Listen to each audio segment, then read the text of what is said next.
So, on the morning of the 5th day of the month of rain, the wolf pack awoke and shared their new developments with their returned friend Garuk, and opted to register her with the wolf pack before heading down into the sewers. While registering, Raquel, the city clerk that you had been dealing with, mentioned to you guys that a friend of hers, a recently retired sergeant of the Coast Guard, had been looking to get onto a mercenary band, and she had recommended you guys. This man you later met while entering the sewers, found his name to be Rixel Dilray, a dark elf, where you kind of introduce yourselves, trying to get a feel for each other before proceeding down even to the sewers to pursue this rat extermination contract. Going down there, you did find several giant rats, and also in the process, some kind of weird human rat hybrid, uh, as well as a few other things, including a dead body that seemed to be clogged into a drain pipe that was of a bald gnome with an intricate tattoo on him. Following the sounds of the other rats and these weird hybrid creatures, you eventually were escorted by a group of these hybrids to the king of the sewers, who named himself Rui the Rat. You managed to broker a bit of a deal with Rui and avoid any further bloodshed down here in the sewers. The Wolfpack would not report the existence of the were-rats to the Coast Guard, provided no further harassment came to pass. But in exchange, Rui shared what he knew about the purple tiefling known as the Profligate, including an insight into the type of man he was, what he was capable of, and his connection to the tattoo. After exiting the sewers and collecting your pay, you guys immediately went for a soak at the Squeaky Sponge, paying good money for luxurious cleansing, massages, and drinks. Although after a bit of an awkward conversation, Rick decided to leave the bathhouse to go cool off in the rain a little bit, leaving you guys to finish bathing in solitude. And that's where we're going to pick up. Rix has now left the bathhouse after getting dressed and leaving. The rest of you are still in the bathhouse. Wolfpack, what would you like to do?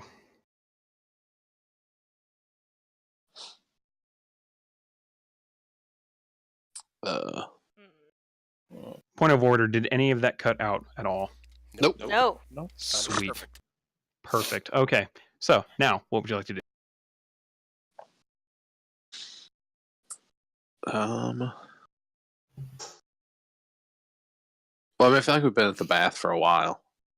Yeah, I'm getting kind of pruny. I mean, yeah, at this point, you've been in the bathhouse about 4 hours.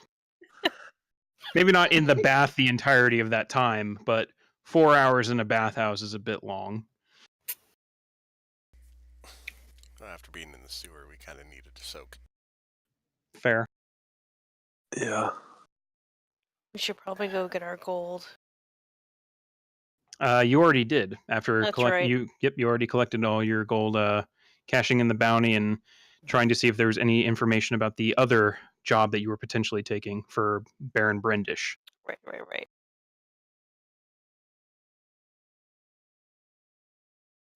So, what do you guys think? Do we want to work for this rich weirdo, or do we want to just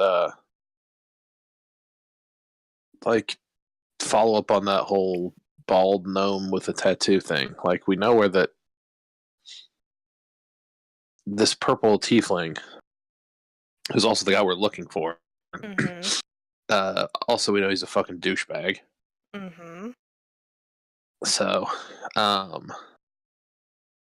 we know where he hangs out, right? I believe we do. From what you guys have gathered at the moment, you know that he, at one point at least, was a fighter for the fights down in, what is it? I can't remember what the name of my own place is now. Down at the Fight Club bar that was on the. Other than that, you don't know too much about where he likes to hang out. Although you were told by Rui the Rat that he does have his own kind of place it's called the Den of Delights, was the name that was given. Although Garuk, being a local, you've never heard of any place called the Den of Delights. Uh-huh.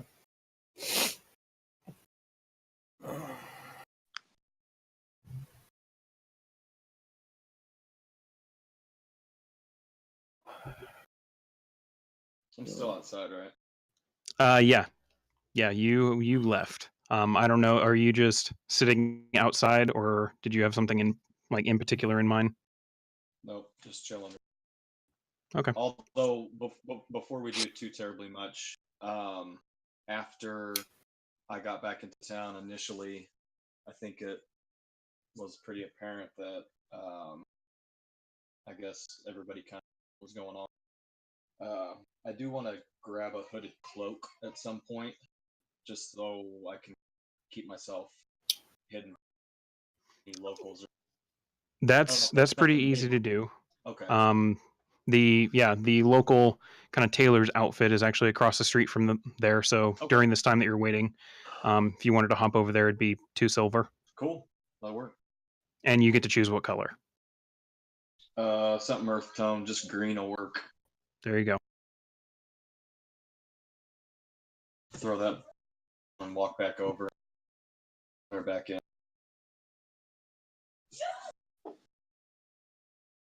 All right. Rest of you, still just chilling in there or getting ready to head out? Yeah. We'll just get dressed Yeah. and get ready to head out. Yeah. Okay. And your account's already settled. You already paid in advance for everything. And you're quickly becoming some very lucrative customers here at the Squeaky Sponge. So as you leave, the proprietor, Aaron, just kind of nods and waves at you. Come back soon.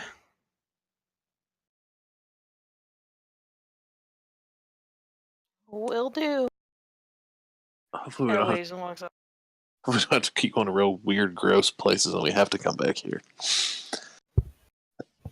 All right. Yeah. With that, you walk right outside and find Rick's just kind of chilling outside by the door in a new cloak.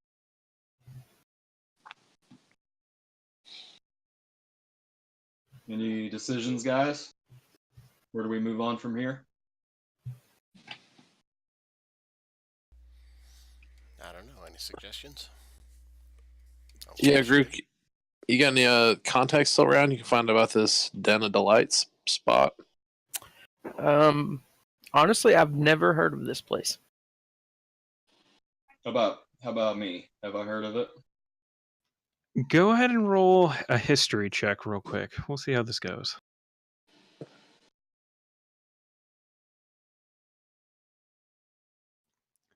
The name seems a little familiar. From your experience with the Coast Guard, having been around while this bounty has pretty much the entirety of this bounty being put up there, you do know that the Den of the Lights is rumored to be a kind of safe haven for a particular kind of criminal. And you know that the Purple Tiefling is known to be a very frequent participant in this place. That's kind of the extent of the knowledge that the government has on this den, though. There's not a whole lot known about it by anyone, really. The fact that the Coast Guard even had the name is a bit of a miracle, since people who seem to be affiliated with the Tiefling are either fiercely loyal or off themselves before they give up any kind of information. Mm-hmm. Gotcha. Yeah, I've heard of it, but no idea where information on. Frankly, I don't think I'd have any options either direction. Pretty shady.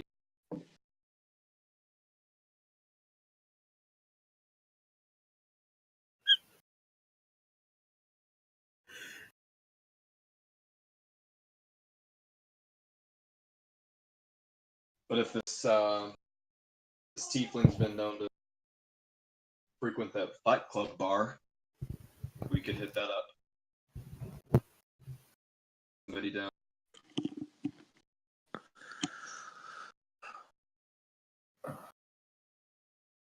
Or we could go a completely different direction.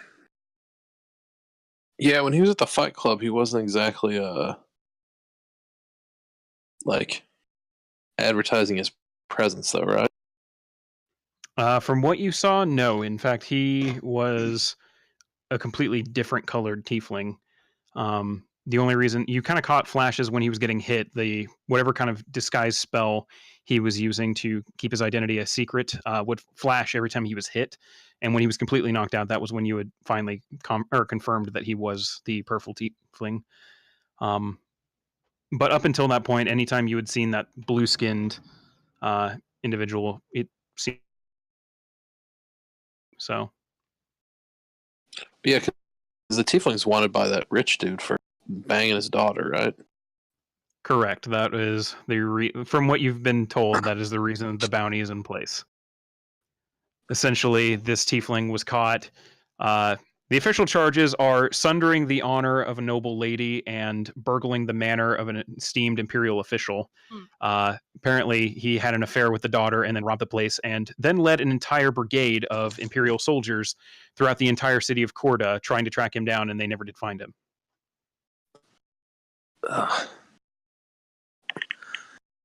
Which fits a little bit, the little bit you do know about him based on your history down in Swamp Town, hearing the stories of how he got the swamp dragon out of prison and everything. Seems like he might be a little bit of an escape artist.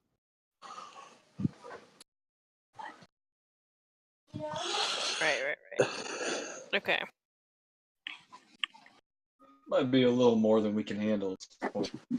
Unless somebody's got a good idea on a lead. Yeah. I mean, I feel like finding that gnome might be easy. Well, we know where he is, right? Which gnome? What gnome are you talking about? Or the one with tattoo. God damn it! I don't know.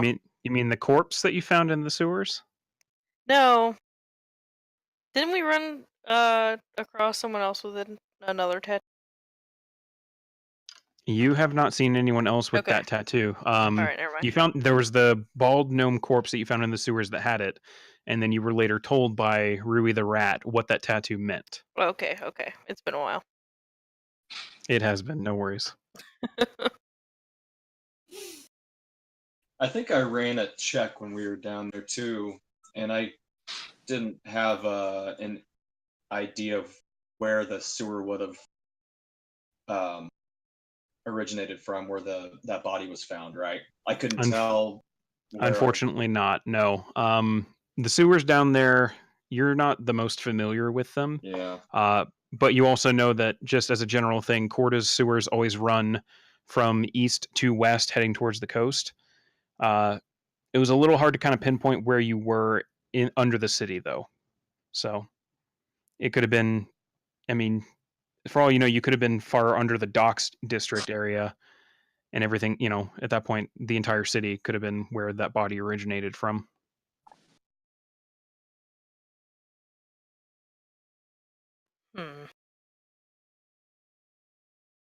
Well, is there any chance I have any shady connections just from the military? People maybe I never even really considered connecting myself with, that maybe now that I'm not in, I could hand out to and see if they'd be interested in talking with me? Go ahead and roll just a general charisma check. I don't think you have anyone written into your backstory, but we'll see. Just how this is just going to be a general determination of how charismatic you were, or how least sociable. Motherfucker. Sociable would be a better word for this. How sociable you were.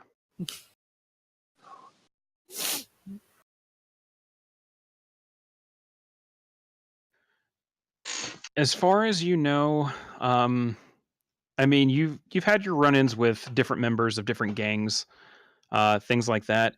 You are aware that there is a criminal element to the city. And in fact, there is a den of the Order of Shadows, also known as the Thieves Guild, present in the city. You've had run-ins with a few members of them.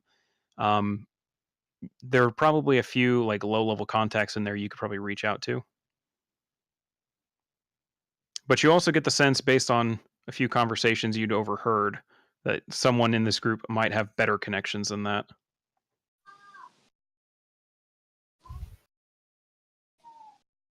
Yeah, guys, I've got really, really loose connections with maybe the Order of Shadows, but it's nothing. I don't think that would get us anywhere. That's probably not that big of a deal.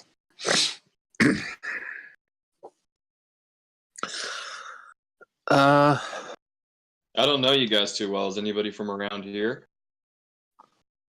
besides myself? I am not. DM, would I know anybody? I mean, you could see if there is a local exchange office, since you haven't yet. Yeah, I'll do As that. far as like the underworld, you're not that familiar with the underworld here in Cordob, not being from literally the other half of the continent. Right, But, right. yeah, you could probably see if there was a exchange office here in the city. Okay.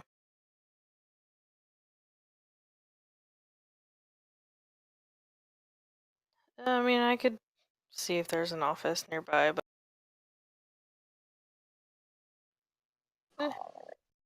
I think Garrick might. I mean, we tried that, right? We tried that already. I mean, that's what got us like tied up and stuff. From what you remember of that groggy little association you had, you didn't really ask a whole lot of information. It was more explaining why you tried to break in. Well, tried to get in with false codes and subsequently were knocked out. And just trying to set up maybe a potential partnership or relationship down the road. I don't believe you did any specific inquiring about this guy. No, I think we kind of kept that to ourselves. And at the time, you weren't aware of the bounty either, so.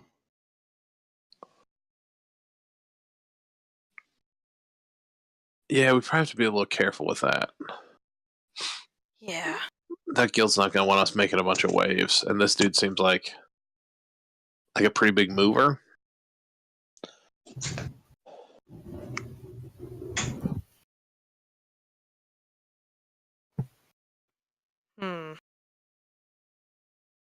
Does anyone have an idea?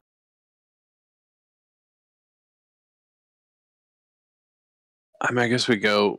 Gru, can you hit any of your contacts up so we can find this den of whatever it's called? Delights. I can try. I mean, or we just go to the fight club and stake it out, and hopefully we can find this dude. I mean, I guess, like, Redfire, is this kind of your rodeo? Like, how do you see this thing shaking out? I mean, the issue is I don't know how powerful he might be. I think fairly is probably a pretty safe bet. I don't think we'd be good against that. I mean, I don't like working in conjunction with them, but I mean, we could always dive him out to the cops and let them soften him up. That's true. We could go that route. I agree that we could just stake it out, but I'm just worried about the consequence. Yeah, I mean, because you guys don't think he knows who you are, right? No, I don't think so. From what you remember being told by the governor of Marshtown, the guy you're seeking is more than likely just a member of the organization of the guy that you're looking for. So as far as you're aware, this dude doesn't know who you are. It's more that he knows the guy you want to know about. Right, okay. But at the same time, for the general idea that you were given was this criminal group doesn't exactly like being sought after. So. Yeah. It makes sense. I mean, we could always find this den of delights and just, like, set it on fire. I mean, we just start. That's an option. Yeah, Open that the works hornet's every nest. time. Yeah. Regardless of circumstances, set stuff on fire. I think we ought to burn this whole fucking city down. The whole city, or just one warehouse on the docks? Whole city. Hey, it's better. Wow. It's better fighting those 8 guards. Mm-hmm. Very true. Yeah. I mean, if this den of delights is this dude's spot, like I said, we start, Yeah. We can go there. I guess it depends on if Groot can find it, so. Yeah, we don't know where the hell it is. Yeah, you know. Garuk might know. So, Garuk, I need to know, for matters of what you're going to be investigating. Which contacts are you reaching out to? The old ones or the new ones? The And new I think- ones. Okay, the new The new ones. ones. Yeah.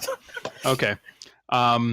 So are you taking? Because at this point, looking outside, it's about evening time, probably close to 5-6 o'clock. Are you going to spend the rest of the day essentially doing this? Yeah. Okay, I'm going to say go ahead and make an investigation check and a charisma check side by side. They're going to modify each other a little bit.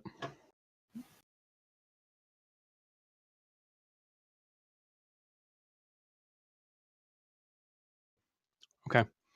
So the good news is the charisma check was high enough that you were in fact able to get information out of people that probably wouldn't want to share any kind of information. So based on what inquiries you're able to make without stepping on any toes and just generally upsetting anyone that might be a little irritated by your presence, I'm trying to remember. The Brotherhood wants to kind of stay away from anything involving this guy. They're aware of his existence, and they are aware that he has a hidden den somewhere where he and a lot of his kind of flunkies tend to congregate. And it's basically, from the one person who has spoken to someone who's been there, it's a giant just den of debauchery. There, it's kind of an anything goes. If you want to kill someone, you kill someone. If you want to fuck someone, you want to fuck someone. If you want to drink and get high, you do that. Just a little slice of anarchy hidden somewhere in the city. No one in the Brotherhood seems to know where it is, mainly because they identified this guy a while back and decided they didn't want anything to do with him. And no one has tried to order any kind of involvement with him. So the orders or the Brotherhood's kind of kept their distance from him, but no one seems to know where this den is. They have heard whispers that there's potentially a way in somewhere in the market district, but they're unsure of how or where this entrance is. And they are aware though that the den itself is not in the market district. It's merely a passageway to get into the underground of the city, where the den may be.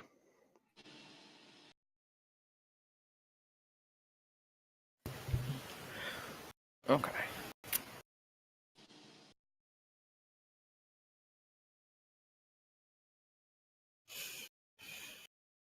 Yep. And then I will go ahead and tell everybody this.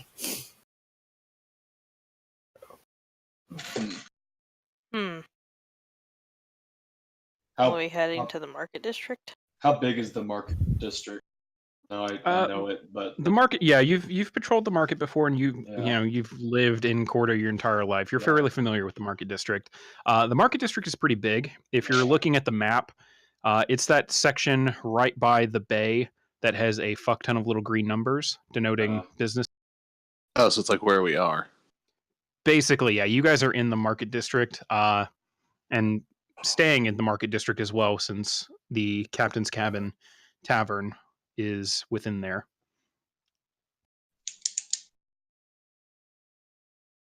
Our group knows too. I mean, the market district, it's huge. It'd be like finding a needle in a haystack. Unless we wanted to rough somebody up, but we don't know who the hell we'd rough up.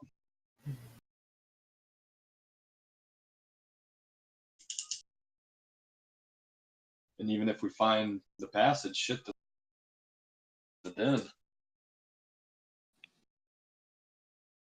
Who knows what would be between us and the den if we even found the passage.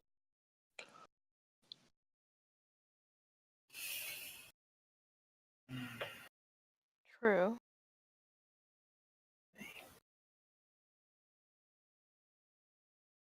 Or we could always go for a good time and see what happens.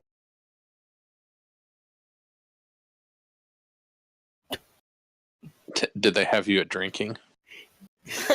No. I feel attacked. So is it alcohol? Alcohol and drugs? Okay, they got me the drugs. I'm not gonna lie, but They. the place as a whole.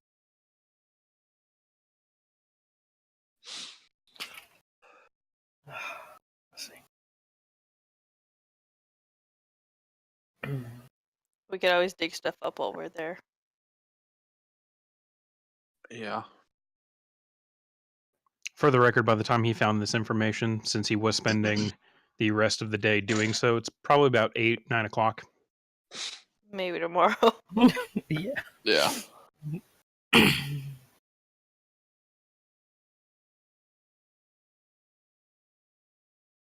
So yeah, I guess we'll just wait till the next day. Okay. So you guys just going to bed? Anything pressing? I mean, obviously you can have drinks and dinner and everything provided at the captain's cabin. Yeah. Yeah, that sounds good. Easily done. I did forget. I wanted to grab a new dagger. Nothing crazy, just something to keep to my side. Easy enough to do. The quenched cutlass, you do that while Garuk is kind of chasing down leads and everything, I'll say. Do not remember off the top of my head how much daggers cost, but I'll look it up real quick and That's fine. yeah, just have you deduct that. Let's see. Dagger. 2 gold. Cool. So yeah, there you go, new dagger. Okay. But anything else before everyone goes to bed? Before we crash, like, do I have a window in my room? Did you want a window in your room? I guess I don't care. Sure.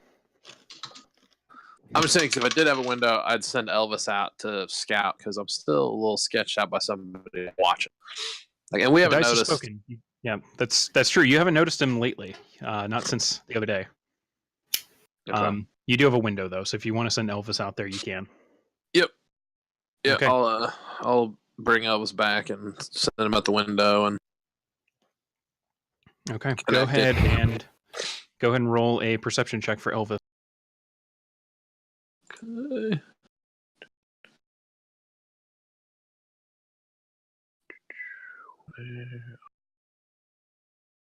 Also, just a heads up, I just turned off push to talk, so because there's going to be a bit here later that I don't feel like holding an entire button down while having to scroll through stuff. Shit, he had advantage. You want me to re-roll it, or you just want to take that first Fine. one? I'll take that first roll. Okay. Looking through or over the tops of the buildings here in the market district, there are a few people still this late at night kind of wandering around the market district, hitting up a couple of the various bars. Some seem to be heading home from the docks district, and some of the bars there just kind of passing through the market district. As far as anyone on the rooftops, you're not really able, through his eyesight, you're not really seeing anyone present on there. Okay. All right. Yeah, because he's got dark vision, so he can see better than I can. Yeah, he can see in the dark and everything. So you're seeing the tops of the buildings. It's just doesn't seem to be anyone around. Okay. I'll call him back in. Okay, he does so. And I'll make sure and wedge my window shut with a dagger. Easily done. Anything else before everyone goes to bed? No, not for me. Where are we staying?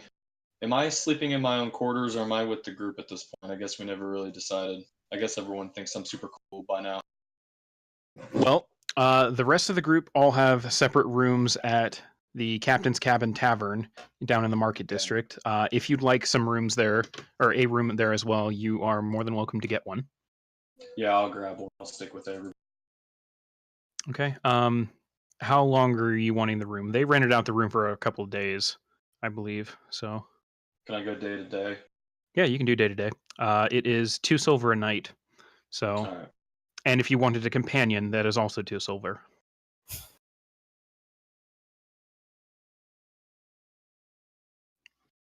So yeah, go ahead and mark that. But yeah, now you have a place to sleep. That's Okay. close by. Is there a way, since I just need to meditate for like 4 hours. I don't really take sleep. Can I spend some time while everybody's resting, running around, and kind of just keeping it low key, just asking around about this place, see if I can get anything? Yeah, you could ask around a little bit. Go ahead and roll an investigation check. Well, first let me ask this: how low key are you asking? Low key to where I'm wearing my cloak and I don't want anybody to really know who I am. But if I maybe recognize somebody, or if somebody recognized me and I was kind of safe with them, then I'd maybe extend out Okay. what I'm doing. I mean, I'm talking pretty low key. Okay, I'll let the roll stand since you're not trying to like talk and double talk or anything like that. Going through what bars and are kind of still open and trying to keep away from at least anything that might be borderline dangerous while looking into this, instead of trying to pick out Exactly. Yeah. the people who are probably better to talk to instead of getting mugged by. You don't really turn up any new information on the den. There's a few people that have heard it in passing and have never been there.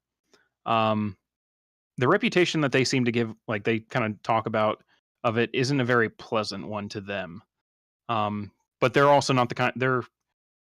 These are at this, like, the guys you're essentially getting this information out of are, if anything, like low level grunts, like foot soldiers for the whatever gangs are nearby. Probably not anyone who would benefit from the kind of elitist debauchery of the den. So those that have kind of heard of it, they try to stay away from it. A few people, a few up like their uppers, seem to know of the den, but they also know that it's associated with that tiefling and are staying away as well. And they don't want anything to do with it. Seems your general sense about investigating into this, and you Bad can eventually idea. share this, is that any common person who knows anything about that tiefling doesn't want to know anything about that tiefling, based on how badly the Empire has been promoting how much they want him dead. Gotcha. And the criminals that know about it also know that A, the Empire's after anything involving that, and B, if they know the tiefling himself, they know that the tiefling is not someone you really want to cross. So, based on reputation at least. Okay. I'll head back and make sure I'm there. Okay. But the rest of you have gone to sleep while this is happening? Yeah. Yep. Okay. Yeah. Finn, I need you to roll a d4. Shit. Okay.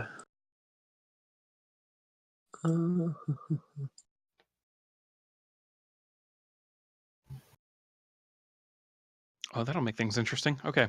So I'm going to go ahead and deafen Taylor and Zach here for a moment. Joe, I'm going to leave yours up because of the recording, but if I could have you take your headphones off for a little bit.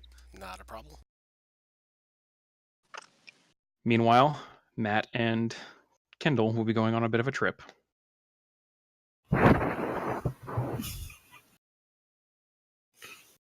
Okay, they are deafened. So, Finn, that night, as you're lying down deep within your sleep at that point, you suddenly feel a bit awake. As you kind of like sit up a little bit and you look around, you notice that your body hasn't moved at all. And it's almost like an astral projection of yourself rising into the air slowly, and eventually as you're approaching the ceiling of your room, you start passing through it as you begin picking up speed, flying into the sky. Higher and higher and higher you go up into the blackness of space. Looking over, you see kind of an astral projection of Garuk as well. As you both continue to just rise and rise into the sky, before eventually, suddenly, very suddenly, stopping. And as you kind of look around trying to get your bearings up here in the blackness of space, the familiar alien eye appears before you both. Garuk, you look over as you kind of see Finn floating not too far away from you, about 20 feet or so, barely able to make him out in just the blackness of this endless void, it looks like. before this giant alien glowing yellow eye suddenly appears. The both of you, just kind of looking at it, checking each other out, looking back at the eye, suddenly hear a very solitary word reverberate in your head. Unite. A second word then follows after a bit of time. Observe. Both of your visions flash. You appear to be in an over-the-shoulder view of what looks like a gray, green-skinned half-orc in kind of piecemeal leathers and a black cloak. Finn, he does appear familiar to you based on one of your past visions. This is to do with the eye patch. From where you are, it could potentially be. You're on the side of his face that he does not have the odd mechanical eye, but he is on the side. Based on where your view is, it looks like you're possibly seeing through the alien eye you had seen in your previous vision. You had seen the alien eye floating over his shoulder a little bit. It looks like you're seeing through that eye. You watch as this half orc, walks through what looks to be a dark, barely lit, decorated chamber. Deep bass music thrums throughout the place, and there's flickering red, purple, blue, and orange lights illuminating the chamber and subchambers off on the sides in flashes, allowing you to see various individuals scattered throughout this area. Some appear to be drinking heavily, dancing to the passionate music playing throughout. Others appear to be enjoying various other substances, from the smoke of a few red root pipes to the occasional person snorting some kind of powder off of what appear to be the breasts of a beautiful half-elven woman. Others appear to be enjoying a few more carnal delights, locked in the throes of passion for all to see here in this chamber. The orc continues through, following the path more or less, through to the back of the area, a bit secluded from there, undeterred entirely by the sights and the sounds around him, before coming back to this secluded room in the back of the chamber. In it sits an ornately carved throne with what appear to be erotic designs carved on the arms and the back. In it sits a familiar purple-skinned tiefling, though in greater detail than either of you have ever observed. He sits bare-chested, his well-defined torso covered quite extensively in gaudy and intricate tattoos, well contrasted by his lavender skin and the various scars present on his body. Around his waist, it's what appears to be some kind of well-made rug or maybe a tapestry, tied around his waist with what looks like almost like a golden curtain tassel from the more wealthier kinds of abodes. His right hand holds an overly bejeweled golden goblet with some kind of red liquid in it, and some kind of dancing light seems to be flickering amongst the fingers of his left hand as he holds it aloft, kind of staring at it in just passive amusement. As the orc approaches, the tiefling opens his bold red eyes, one blackened in a very large and noticeable bruise, and smiles at the orc to show his fangs, followed by a broguish-sounding voice from the tiefling. Forden, what a shock this is. Didn't think the illustrious captain of the Misty Step would ever set foot in my... What'd you call it again? Wretched... The orc eventually answers in a deep voice. I called it a wretched hive of debauchery, drugs, and murder. And so far, it lives up to that. But I'm here on business from the boss, so my disgust for you and this place seems to be overlooked for now. He then turns to view what appears to be a dwarven female, enjoying the attention of a half-elven male off in the corner of the room. The tiefling laughs. That's fair. So, tell me, what does the boss want, eh? Have I upset his lordship in some manner? Should I bow before him and grovel at his feet, apologizing for some perceived offense? Maybe if I lick those boots of his like you do. How do they taste, by the way? Just so I know ahead of time. I don't want to start thinking they taste good or anything. Suddenly, you watch the orc lift his hand, and a sharp blade, about 3 feet of single-edged steel, dripping wet and wrapped in what appears to be seaweed at the crossguard, suddenly appears in his hand, pointing right at the tiefling's heart. You know exactly what you did, you depraved piece of shit. So get dressed. I'm taking you to see him. And when we get there, you will address him with the respect due his position and talent. Another fanged smile from the tiefling, this one punctuated by the arrival of 3 shockingly beautiful females, one red tiefling, one high elf, and one woman that appears slightly bestial in nature, all bearing readied weapons and just about barely any clothing. They all seem to be wearing a kind of leather harness that just covers up the bare minimum of what would be considered indecent at this level. Ford, you seem to be forgetting where you are, lad. This is the Den of Delights, my home, my domain, the very source of me and who I am. You can no more drag me out of here than you could, or to see that psychopathic boss of yours, as you could sever that pesky bond you still have with Eldath, as he seems to gesture over to what looks to be you guys, as he's kind of just nodding in your direction. The tiefling stands up, pushing the point of the sword downwards. So here's how this will play out. You send that freakishly wet sword of yours back to whatever fish's cunt you pulled it out of, and walk your well-toned orc buttocks out of my home, back onto that magnificent ship of yours, and out of quarter. You'll go back and bitch to the blade about me, telling him that any move against me is really not in his best interest, personally or professionally. In exchange, or don't do any of the nasty things in my head to that delicious little blue side piece of yours down in the market district. Sound fair? You watch as what little you're able to see of the half-orc's expression suddenly just turns rock solid, almost anger at this point. In a barely restrained tone, the orc replies, "If you so much as think about touching her." "Oh, I'm not going to. That's the whole point of the deal I just gave you. Go on, scooch, skedaddle, run on back to that hole the boss has for himself. And when you get there, tell him to stay the fuck out of quarter. The same goes for you, Wolf, Torch, and Tinker Toes. Consider this my resignation from the Black Blades." You then watch as he lifts both of his hands and flips off the orc with both hands, duplicating the gesture, in fact, with the dancing lights still swirling around his left hand. A long pause ensues before the orc turns away and begins to leave the den. You watch as he begins to walk away, the blackness of the void suddenly overtakes you once more, and again, you are standing there in floating space before the giant alien eye.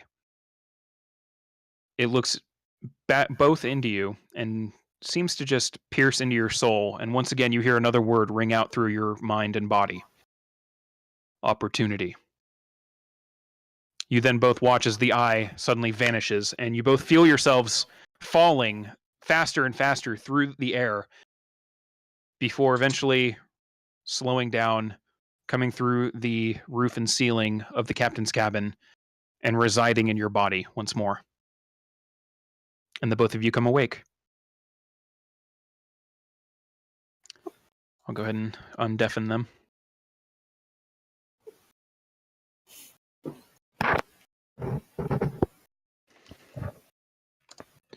All right, all clear. Alrighty.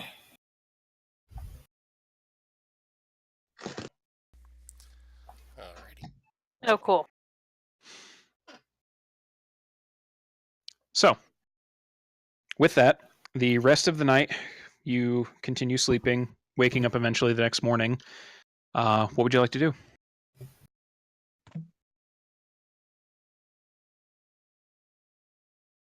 I mean, I'm assuming Tyler's gonna go downstairs and eat something. Yeah. Yes. Right. Yeah. All right. The 5 of you eventually make your way downstairs, all collecting a spot at a table and getting some pretty good breakfast food and anything that you'd like to drink to go accompany it. But as you kind of look through the windows, it looks like whatever storm had been in the area has passed overnight. It is actually now sunny out, early morning at the moment, but seems like it's going to be a bright day. Cool. Not cool. I will let everybody know that I kind of scouted a little bit last night, but didn't find out much more information than what we already knew. Most of the guys that I spoke to didn't want to even talk about this guy. That's I pretty kept it pretty- understandable. That bodes well. Yeah, I've kept it pretty low key. Just talked to pretty much just the urchins of the street, and nobody wanted to give me the time of day. They were pretty pretty uneasy with the fact that I was asking about them. Hmm.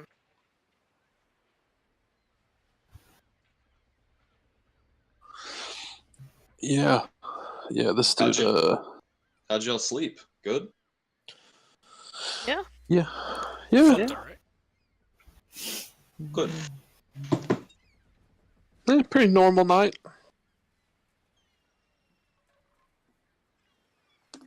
Yeah. Nothing really. I mean, I didn't really even dream last night, which is rare for me. Oh, God, that'd be so fucking nice. What? What?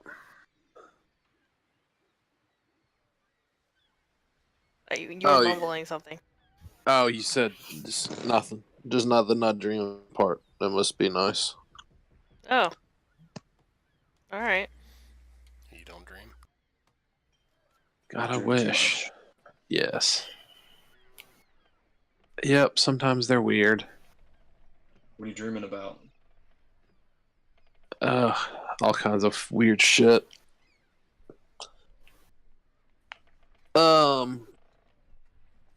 So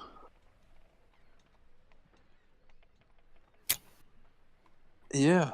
How about you, Groot? Did you sleep alright? Yeah, I slept pretty well. Nothing weird happened? Like that normal night for you? Yeah, it was kind of normal. Yeah. Okay. You okay there, Finn? Oh yeah, great. You sound very convincing. I didn't sleep very much last night. Like at all. I'm probably a little tired. Why not? Okay. Just Can I like tell? insomnia. Yeah. Can I tell if he's Can I tell if he's lying? Yes. At I all? was thinking about doing the same thing. Go ahead and roll an insight check.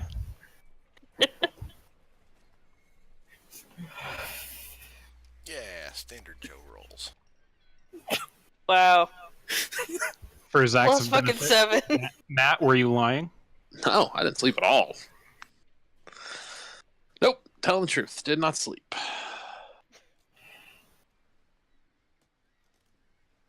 All right. Okay. I mean, that sucks. Yeah. You can always go back to the. I mean, I guess it's a trek now, but we can always go back to the mushroom guy. Yeah, I don't know, man. I don't know if psychedelics would really be I don't know if that'd be beneficial. That might Definitely make it helps you worse. sleep. Just give Tyler a couple hours in town. I'm sure she'll find some other drugs to take for you. I am good at finding those. As you guys are having this discussion, the blue-skinned tiefling female who owns the captain's cabin, Jessie Sapphire, walks up, putting a fresh basket of bread on the table. Just so you guys know, I overheard a little. Red root is legal in the city, and it is a little psychedelic, so you could potentially find some somewhere in the city if you wanted to try it. Not in here, mind you, but outside. Okay. Thanks for the Just tip. thought I'd mention that. Yeah, gonna have to do that. With that, she walks away with a pretty pleasant smile on her face.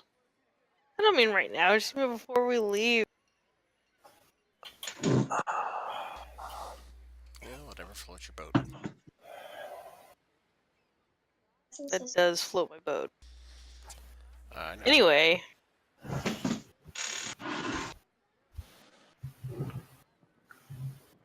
Are we trying to find this place or no?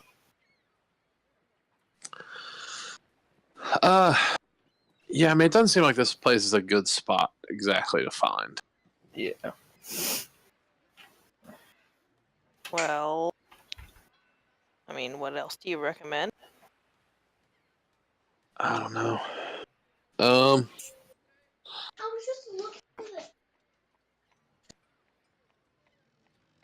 I mean, I guess like. I mean, so it's this Blade dude's the one you're looking for, right? That's like you want to ultimately. One of them, yeah.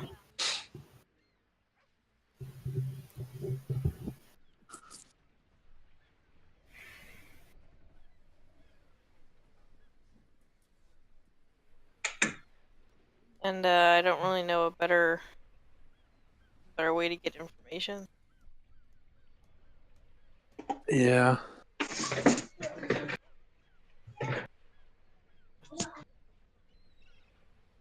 I apologize, guys. Whenever we were just talking now, a 9-year-old just bumped into me as I was taking a drink of my morning orange juice, and I kind of missed it. What was our plan? Oh, we solved the whole case. You didn't hear? Yeah. Yeah. Put a big bow on the top. We're the heroes. Yeah. We won. Yay! We're all We won. I was just Ferris about to say. Bueller, you're my hero. Oh God. Oh. Oh my god. I was just gonna say I wouldn't mind finding this guy, but I honestly think we're not quite ready for this, and it's not like we're on a time crunch on finding him or anything. It's just something we would like to do in the near future, Yeah. or Fair distant enough. future, but closer to the near. But at least at some point in the future, we would like to find him. Yeah, it's not like an ASAP thing. It's just like an Exactly. almost ASAP thing. Nothing says that we can't go about our business and go on to another task, and Exactly. while we're running around, keep our ear out, maybe ask around, maybe pop in. Yeah, Yeah. so maybe if you guys are up for it, maybe we can try and find another job to do around town. That sounds fun. Yeah. A little bit of coin. By the way, I'm Yeah. sending the transcripts from that little sequence to you and Kendall, Matt. Okay. Thank you. Just because there was I know that there was a lot there. I heard some Can't do mumbles, and that I didn't hear any words specifically, but it sounded interesting, and I can't hear it, and that sucks. I so want to know, but I refuse to listen. What are you guys talking about? I'm so confused. Sit. Oh, that was out of character a little bit. Oh, just a little bit. All right. What kind of adventures forward to here? What are you guys thinking? If you're not wanting to do this, make a little money. What direction can we go? I'm sure a lot of people need favors.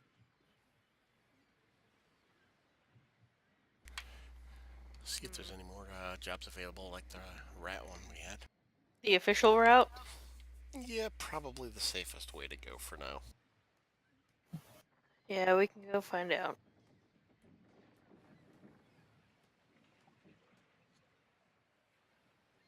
For it. Yeah. I wouldn't mind getting a little bit of the split this time. You guys. Oh yeah, that was just your trial run.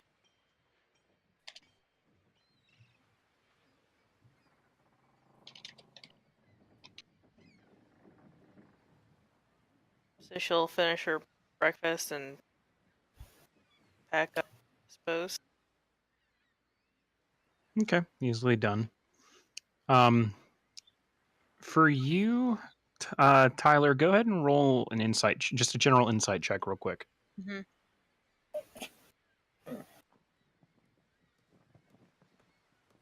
Okay.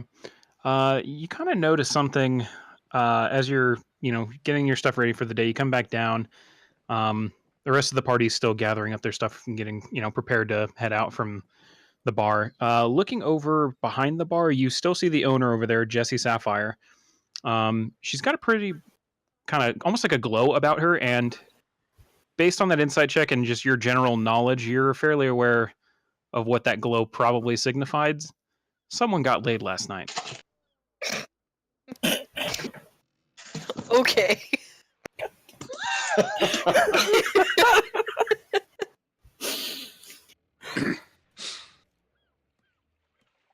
She's just gonna like raise an eyebrow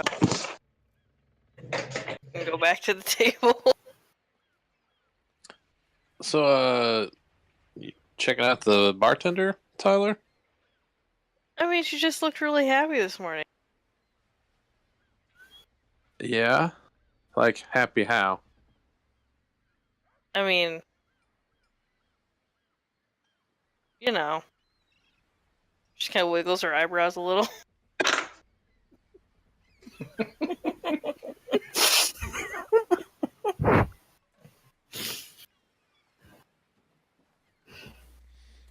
Taylor Happy. says nothing, not even looking. I'm just shaking my head.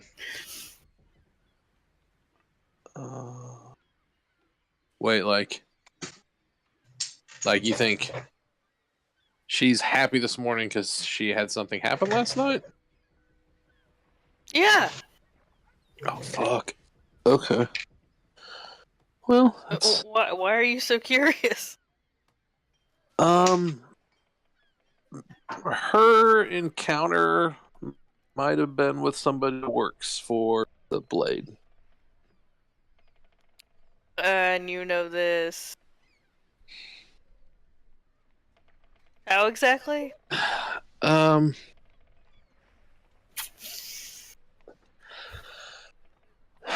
Okay, well, alright, this is gonna be kind of weird. Like it isn't already. Uh-huh. Yeah, sometimes I see things, like visions. Like, I know that Alright. you were hanging from a tree when the Blade killed your parents. What? Yeah. Okay. That's fine. I told you it was going to be weird. I did give you a heads up, just for the record. We should probably go someplace more private to talk about this. Yeah. And granted, even when you do tell somebody it's something that's going to be weird, they're still never ready for it. Well, right, but I mean, I'm not just going to like drop that. Hey, what's up? Here's this. Yeah. Yeah. Let's pack up and get out of here and maybe talk about this somewhere else. Yeah, that sounds good. Yeah.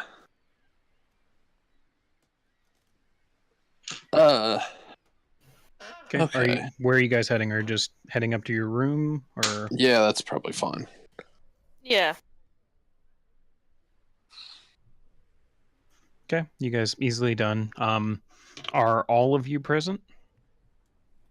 I'm up there. Yeah. I mean, yeah, I guess. Okay. Yeah. Just making sure. So you guys are all in the room, basically standing room only, with this many people in this kind of a hotel room or tavern room, but doable.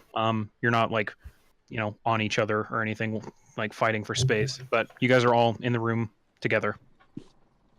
Okay. All right, so, like, just to make sure I'm not completely batshit, Group, like you saw that last night, right? Yeah. Yes, I did.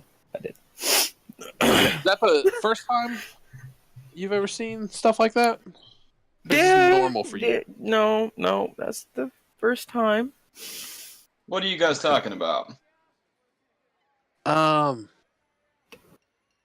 Well, sometimes I have visions of sorts. Like, I mean, I guess this might. Here's the deal. Like, I'm not a sorcerer. Like, I don't have normal. Like, I wasn't born with magic powers. Like, I found a weird coin, and now I have some kind of connection with something strange, like alien and old. You do have now, based on that last vision, you now have a name for it. Yeah. Apparently its name's Eldath? Eldath? Yeah. not sure like what the spelling of that is. It's How long? E How long have L you? D A T A. That's how I wrote it down. How Oh, long what? have you known about Eldath? I mean, Is it the something- name something about new? 6 hours, like the being, a while. You've been dreaming about this guy for a long time, or? It's not like a fucking dude. It's like a giant alien eyeball that lets me see things. Okay. Like, Fuck. like me and a dude in like shiny gold armor with a lion on his shoulder fighting in the mountains. It's normal stuff. Like Guessing that's nothing you've ever the done before. blade. No, not at all. Like the blade, dude. Killing 2 people while a half elf hangs in a tree. Like that. Apparently this group, the Black Blades. Oh, by the way, the Tiefling's out of that whole squad. He quit last night. What's that? Yeah. No, that's what I was getting to, the whole visions thing. So last night, which by the way, that was a first for me with you, Grook. Like I've never had other people come with me. That was super weird. Popped in. There's a dude named Fordham. He's this half orc. He's got a flying ship. He's one of the Black Blades. Oh, by the way, that's his side piece down there, Jesse. So he was here last night. Okay. Forden? Yeah.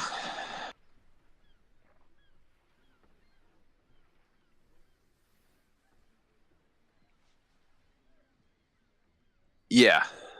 So the Blade wanted to talk to the Tiefling. He went into the Tiefling's den. Oh, which, by the way, Tyler, you dig that place. It's drugs everywhere. Sweet. Like, you want to do cocaine off a stripper's titties? Because that's where you go to do it.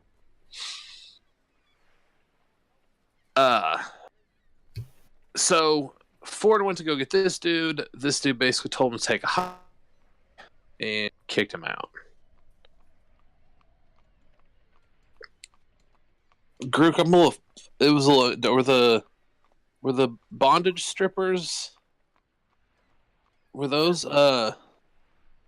with Fordham or were those with the whatever it is? The He tiefling, was, which yeah, he was. They were with the purple tiefling. Okay. yeah, they appeared to be some kind of like personal guard for him. Okay. Did you Yeah. say There's bondage like, While they were strippers? basically wearing bondage gear, they Yeah, were also like very well armed. they were wearing probably maybe like a square foot of leather apiece. Whole bodies. So this wasn't a dream. This was a vision. And I'm you pretty certain. Definitely now, because also the tiefling had a black eye from, I'm assuming, when he got punched in the face and knocked out at that fight club the other night. Oh. Yeah, that sounds like a. So like, I Yeah, suspected actually it was semi-recent, but then the whole knowing that Forden's hooked up with Jesse. how far did this vision extend? How did you get there? I left my body and flew up into the sky, and then like it went black, and I peered over his shoulder. Oh, Like I've seen that dude before, and he had this eye floating behind him. I'm pretty sure we have the same connection. Like I don't really know how to refer to the creepy ancient power that gives me power, but that. You're talking about tiefling, right? No, the half orc. oh, The tiefling oh, seems Fordham. like Fordham, fairly okay. normal-ish. And that half orc was in our inn last night? I mean, unless she went someplace else, but yeah, probably. I mean, he's got a flying ship, so I'm assuming he can just hover over the roof, jump down.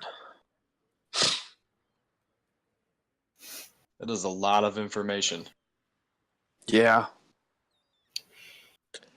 Yeah.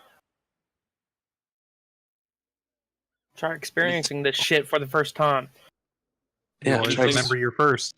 I'm experiencing it for like the severalth time. It doesn't get better. It's still weird and terrifying. Anything else extend beyond that you might be leaving out? No, I mean, I think that pretty much. Like, I got this weird coin that I can't get rid of. Like, watch. Open the window, throw it out the window. Okay, you watch as he throws it out the window. I'll stick my hand back in my pocket and pull the coin out. Sure enough, there is in fact an odd-looking coin in his hand. Yep. I've tried all kinds. Like, I've done everything because I've tried to melt it, burn it, like throw it in the ocean. You do notice something, Finn, on the. Yeah, I'm throwing myself off now. On the one side of the coin, normally the coin is basically the same image on both sides. You still see the familiar image on one side, but on the other side, you now see a very stylized E on there. Oh. For Eldath. That's new. That wasn't there before. Huh. That's So- also you know how sometimes you said I say weird stuff that doesn't make sense. Mm-hmm. I'm pretty sure that this is part of the reason why. Like, I'm not entirely certain that I'm 100% sane. Where did you get the coin? I found it in the bottom of a well after I'd been beaten almost to death and dumped down there by my dickhead stepbrother. And this was Slash how cousin. long ago? 6 years ago? Like a couple of years ago. Yeah, how long has it been since Damn. that? Like 2 years? It's probably pushing 3 at this point. Yeah, almost 3 years. Huh. I'm an old motherfucker. Can I take the coin and examine it? See if I can find out anything or just by looking at it I know that there's nothing. I mean, it's Finn, do obviously you hand the coin over to him? No. Okay. It's understandable. No, it's Well- So it's- you like feels- this coin? I mean, no, I mean it's weird. I don't like it or dislike it. Do you want to, get rid of it? Sort of not. I don't know. I have my days. I've Like seen sometimes, I've seen like your sometimes powers. I think this is Yeah. like like we're all just some autistic kid's dream. We're inside of a snow globe, and none of this shit's real. Like we're all just this like construct of a bunch of like other random people sitting around a room.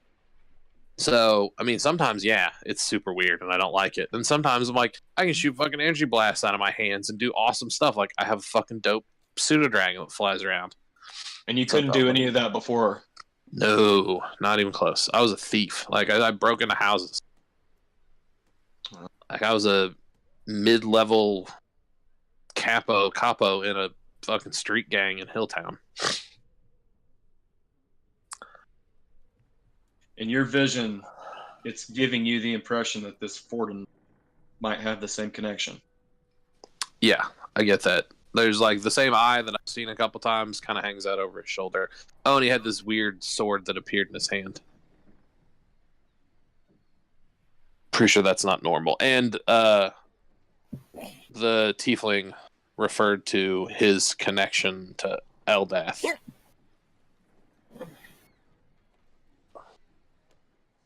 Huh. Yeah.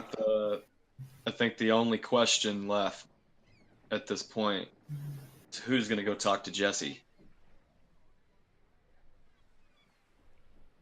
I feel like it's really weird to ask someone about her time the night before when she's just, the owner Well, of the place you sleep.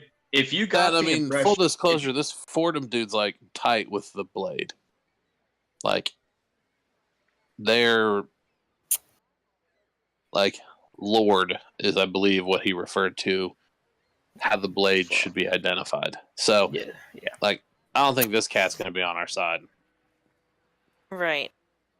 So, Now, though, the tiefling did tell him to go get fucked, so, like, we might be able to talk to that dude, and he quit these black blades. I mean, he's not a great cat, but, I mean, he's not on that team anymore. aren't we in the same boat as we were yesterday, though? We can't find the motherfucker.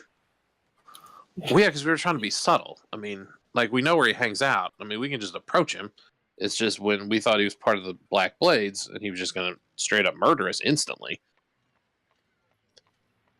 So the only Oh connection. yeah, at this technically we're point in the same is- boat, but I mean, with a few minor changes here. yeah, Different kind of way of rocking the boat. The one place that we know that we just kind of decided to avoid was the Fight Club. We could hit that up if he's there, or am I wrong? He'd obviously be more adept at talking to us. Yeah. and like I said, there doesn't seem to be a whole lot of love between him and the Blade, like at all. Mm. I mean, That's the impression I got. Like, I guess Grook, you were there too. Like, yeah, that was the impression I got Okay. once you flipped him off with both hands. I mean, yeah, and then he made the little like light glowy finger too, like those like 3 fingers. yeah. Wait, did this happen for real, or are you talking about a vision? No, I'm pretty sure it was happening in real time while we watched it. Okay. I'm still kind of confused on how Garrick saw that, but I feel like I don't even know how I did it. Okay. No, nor do I. None of it fair, makes I sense. suppose. I'm not entirely certain how I saw it. You guys didn't maybe wake up we're- sleeping in the same bed, did you? No, Yeah, were you like I didn't having a sleep time? after that. No. Yeah, no, I don't understand the whole group coming along for the ride thing. That's new. Usually it's just solo dolo.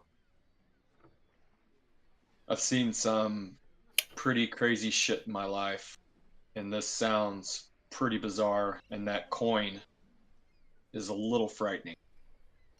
Yeah, Definitely you think? not natural. Definitely No. not natural. A little frightening. Yeah, I'd say that's an understatement. It's a lot frightening. Most days, some days it's worse.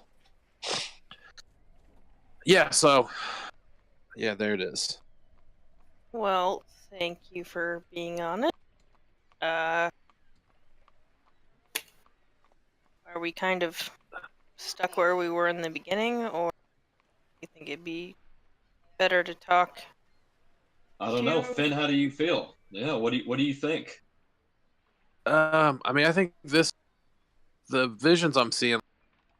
I mean, it looped in the red fires for a reason, so like I'm assuming it seems to want me to go along. It says unite. I mean, I don't know if that was like you and me watching the vision, or is that me? Did it talk to you? Yeah, It it's said super word. weird. Like the kind of words that make you feel like your brain got scooped out, then thrown back in real hard. Like the kind of word you feel like in your plums. Uh-huh. Deep My in your plums. plums. That's something I'm sure I have. In your raspberries. Oh. Your lady plum. Oh my god. Okay. Gotcha. It's an expression. Anyway, yes. Talks to me occasionally. It's not like super forthcoming. It's weirdly cryptic, which disembodied otherworldly deities have the druthers to be.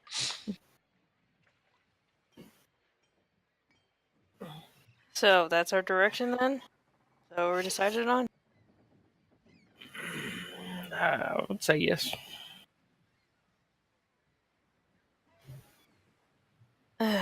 Cool. There's still the awkwardness of getting Jesse to talk, I suppose. Well, I mean, do we want to go that direction? The dude got super mad at the tiefling when he like sideways threatened Jesse. Like he implied he was going to take care of her, and Forden got real pissed. Do we want to... I mean, we could always offer protection. Not really. We can't, like, fend that guy off, but... Yeah. I mean, the voice said opportunity. I don't know what the opportunity is. Like I said, not super great at filling in the details. It's more like ominous words and then poof. Hmm.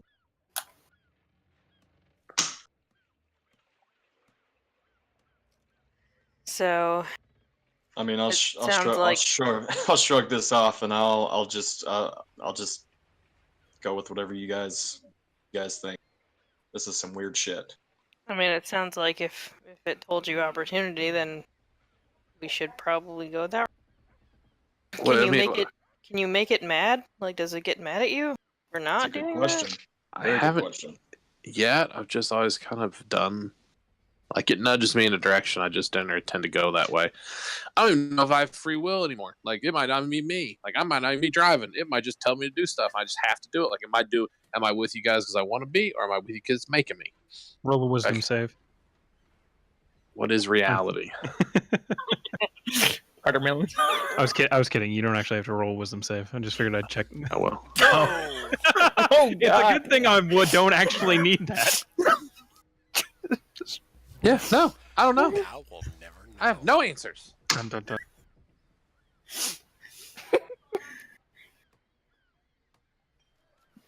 Okay, well, I mean, do you not want to do that to see if it gets mad at you? I'm very confused. Yeah. No, I mean I definitely don't want to do that. Then it looks like one of us is talking to Jesse. I mean maybe she knows where. She I don't might. think you guys want me talking. I may not be the best person to have that conversation. Yeah, you're the kind of the one who saw it. Yes? Yeah. Over my, That's gonna just over- flow right into conversation. Yeah, that's Oh, definitely yeah. flowing in the conversation. Let me work that one in. So anyway, I had this weird vision last night. I'm pretty sure I saw the dude that you're banging squaring off with a tiefling who threatened to murder you, and then he took off and probably came back here and banged it out. So, thoughts? I like it. You should say it. It sounds Low-key dying of sounds- laughter at that. good to me. Sounds good to me. Yeah, you should definitely do that. Definitely not gonna weird her. Nope. Maybe she'll run. Definitely before- not gonna get us kicked all from this fucking place. Yeah, no, that'll probably happen. Like I said, I'm uncertain what the opportunity is. Like, is it use the tiefling to come at the black blades since he's out? I would Well, say like- that's like I most said- likely the opportunity, not the other one, hopefully. Oh, you don't think terrorizing a barkeep who's having sex with a super powerful assassin is the opportunity that the thing inside my head was trying to point me towards? No, no, Probably not. probably not. If I had to guess. Okay. Well, why did we want to get to the Purflicate in the first place? To get to the blade. So, Yeah. I mean, it seems like that's our opportunity. Like, the fact that he Mhm. quit, we can go to his weird dungeon, his sex throne, and his cocaine, and If this half orc is banging Jesse, I mean, on paper it seriously is a bad idea. And not to mention, you have a very good point. What in the hell would you say? yeah, there's no like organic way to bring that up. No. I mean, as I mean, I guess I don't have to tell her how I know it's her boyfriend. I mean, no, like, you can just say, "Hey, I we're heard looking for you." your boyfriend, Forden, to kill his Right. boss for murdering their parents. Thoughts? Yeah, I mean, just you can just say, be like, "You seem awfully happy today," and see what happens.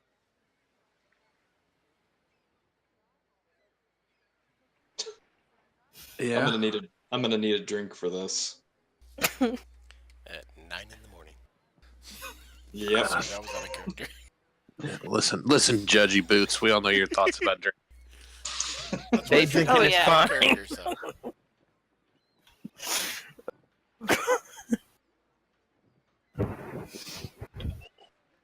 So yeah, I guess we need to come up with a way to not get us kicked out for good.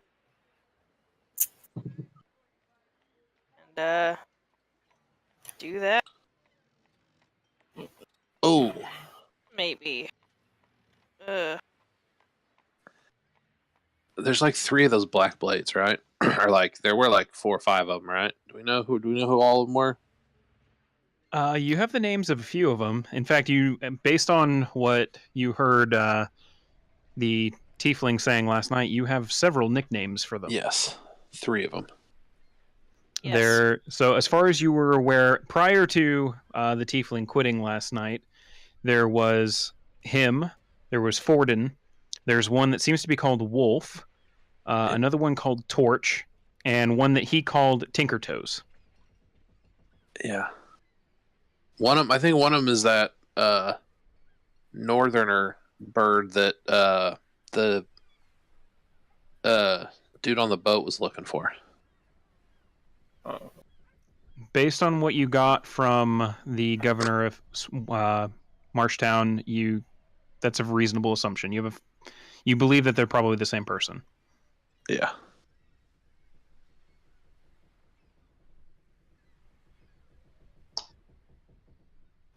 Okay. So I guess we go find the tiefling. Yes. Yeah, sure. I mean, he did turn all those dudes into rats, so we probably should be a little bit careful.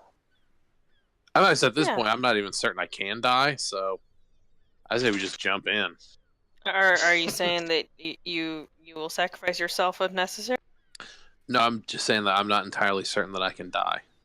Like, I've lived fairly recklessly, and it has yet to come. Like, I haven't died yet. Like, I don't know how like tight this thing in my head is. We do need you to keep a relatively straight head here, though. Don't run into anything going crazy here. No promises. No, it's fine. Okay. I'm not gonna do what you guys think I'm gonna do. Freak out. Everything's fine. I just need to get some sleep.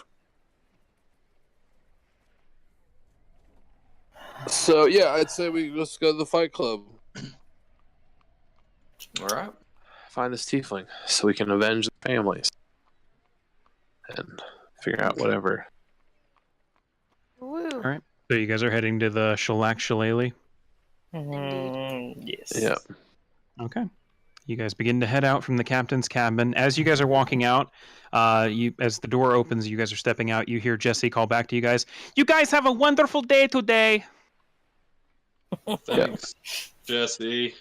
Not hold my breath, but Thanks, you too. Okay. But with that, you guys begin walking back up to the Shellac Shillelagh. If you recall, is up here at the very tip of the docks. Yeah, it's number 5, right? Yep, number 5. Not a very far walk, only about 30 minutes, getting through the typical traffic around here. As you get there, it's well before noon. It's probably about a little close to 9, 10 o'clock at this point. There's not really any activity in the bar at all. There appear to be 2 guys inside just kind of cleaning things up. Looks like there's a couple knocked over tables and chairs, one chair completely splintered, that they're just kind of picking up from the remains of last night. The door is closed, and then there is actually a sign on it that says closed at the moment. All right. Do we remember the name that the tiefling was going by when he was in the fights? Anybody? Let me see. The rat told us that he was the Perflicate, right? That was in fact his like professional name, the Profligate. Oh, Proflicate. Mm-hmm. Do Yeah, we I don't have his we don't have any other names for his this fight guy. name. As for the name for the guy, I'm trying to find that in my notes.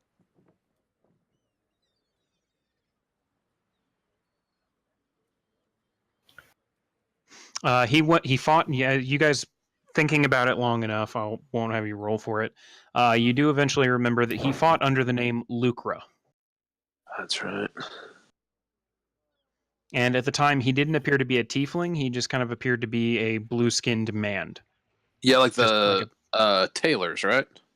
A bit like the tailor, less.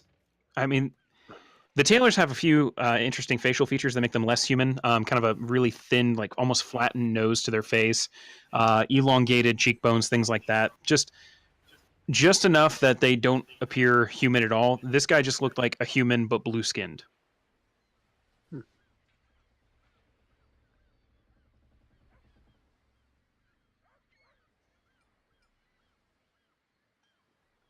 What do you guys think? This door is locked, right? They're shut down. Yeah, based on what you're seeing through the windows and the sign on the door, yeah, it looks like they're not open for business at the moment.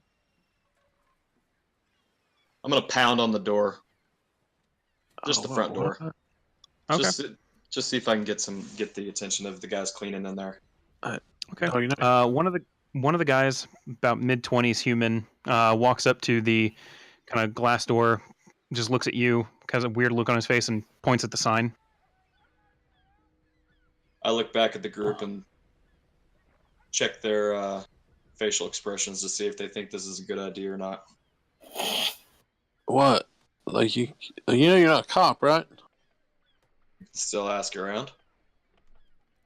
Well, yeah, like pounding on the door is not going to get it done. Just knock. I'm looking for some urchins. Might not be Youths. the best Yeah. thing to do for when the place is closed. Maybe when it opens back up. Yeah. Might be safer then. There ain't like little street urchins running around. Roll a perception check.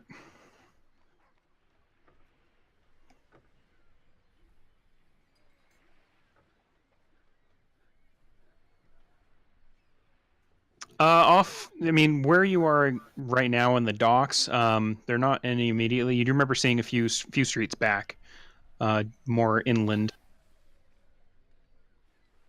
All right.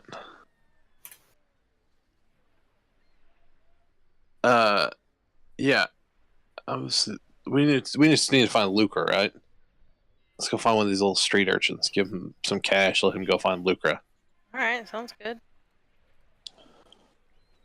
I guess we're just under the impression that since he's not affiliated anymore, we're gonna find him a little easier than it was before. I mean, it can't be harder. Yeah, I mean, I guess that's the thought. I mean, we need to find this blade, and he knows where he's at, right? I mean, this is the same boat we were in, really. But we can give it a shot if you want to try. Better than kicking this fucking door in and putting a sword to some guy's neck and getting information.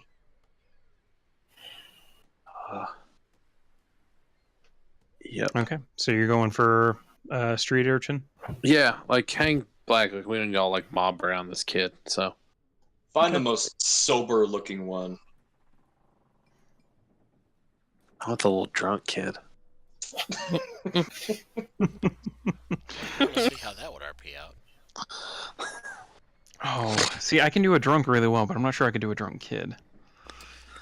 So, couple streets in, though, you do see off in one of the alleyways a couple of kids that look to be playing something. Not entirely sure what. They're kids. Perfect. Hey, youths.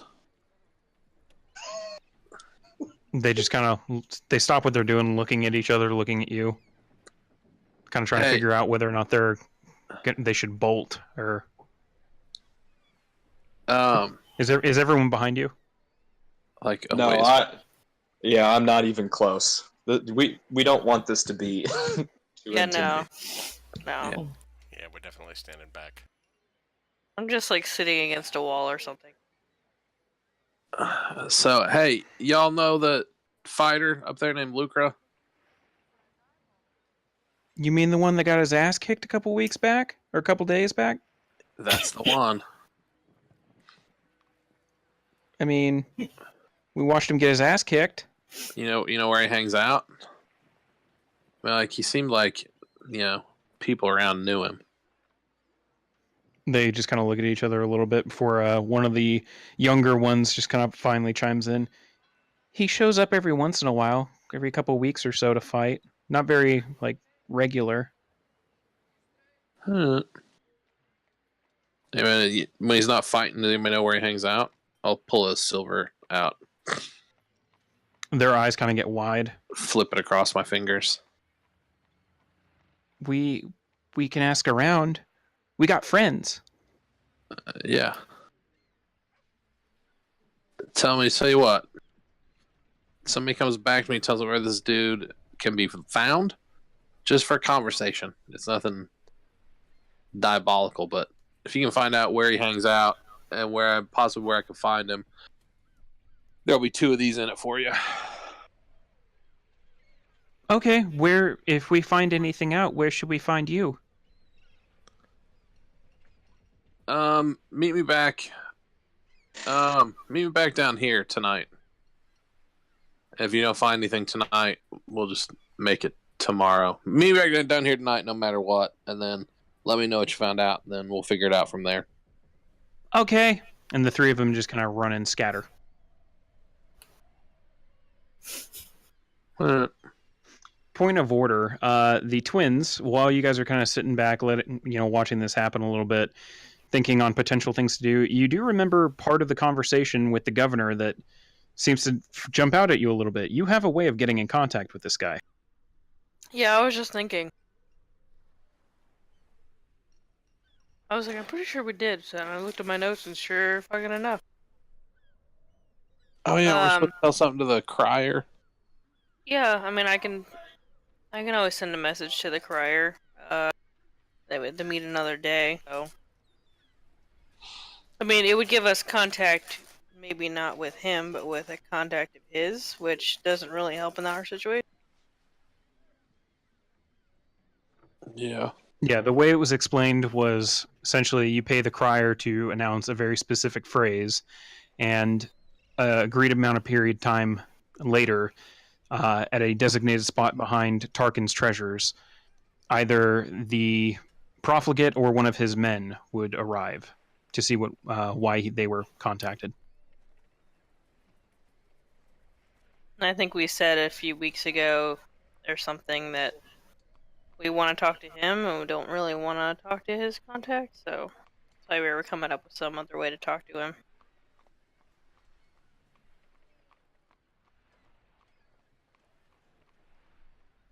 So, I mean, I could do that, but I mean, if we want to try this first, that'll work. Could always be a backup plan. Yeah.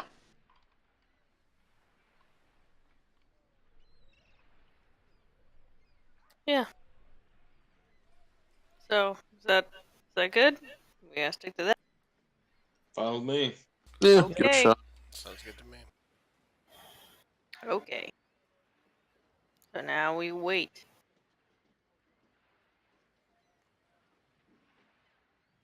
No, what else are we gonna do today? I don't know. Guess we go. Nice out.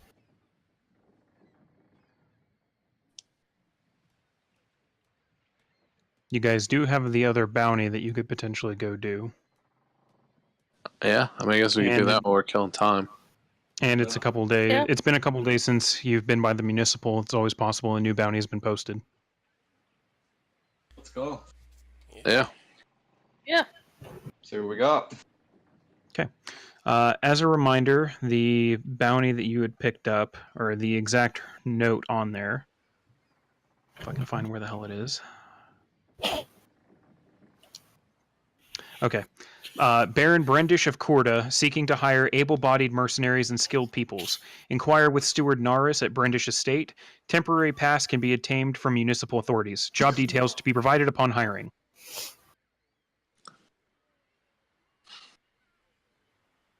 You guys yeah. mentioned this one, right? This was one that they maybe mentioned that a couple other people gave it a shot and kind of.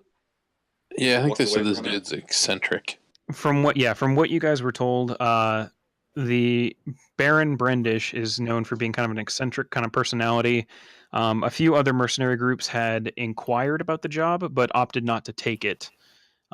Never really citing a concrete reason why. Does anybody recall what the bounty was for this? What the payout? It does not say on the notice, and the municipal building never shared how much it was going to be, since it's not being officially paid by them. Okay. Whatever you guys want to do, I say we go. What's her name? Raquel. Raquel, yes. I say we go talk to Raquel, see if anybody's put anything else out that we can maybe check on before we do something Yeah. without a concrete dollar to concrete Yeah, coin. mystery jobs aren't really my No. wish. Yeah, and if I remember correctly, I don't know that guy or know anything about him. So I wouldn't know if he was rich or not, or if he was going to pay out well. Let's go see Raquel. Okay. With that, you guys start heading to the municipal district. As you start heading that way, you end up passing a shop that it didn't really strike, or it didn't stand out much to you guys, or those of you who aren't locals, earlier, but you do end up passing right by a shop that appears to be labeled Court and Crafts. Has a weird kind of, over both of the windows on each side of the door to it, appear to have intricately designed kind of quilts covering them, acting almost like shades.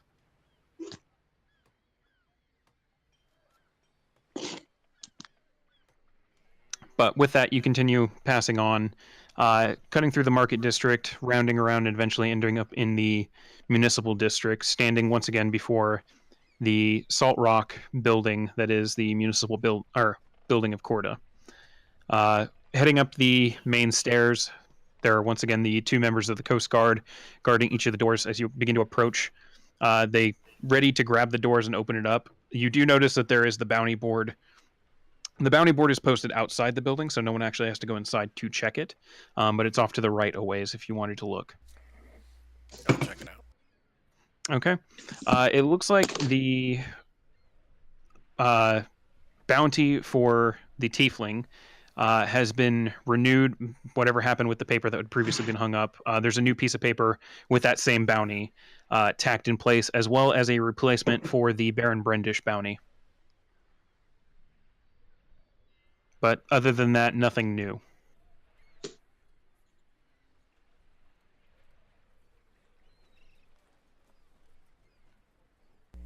I would go back and let them know that there's nothing new.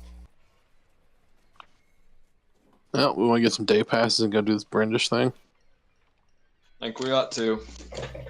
Wouldn't be a bad idea. No. Hopefully it won't be a bad idea. Is there a way to tell how long this bounty's been up, or you said it's been renewed? How many times it's been renewed? From what you know, the bounty's been up for a couple weeks. Like, and Raquel kind of, you talked with Raquel about it, being friends with her.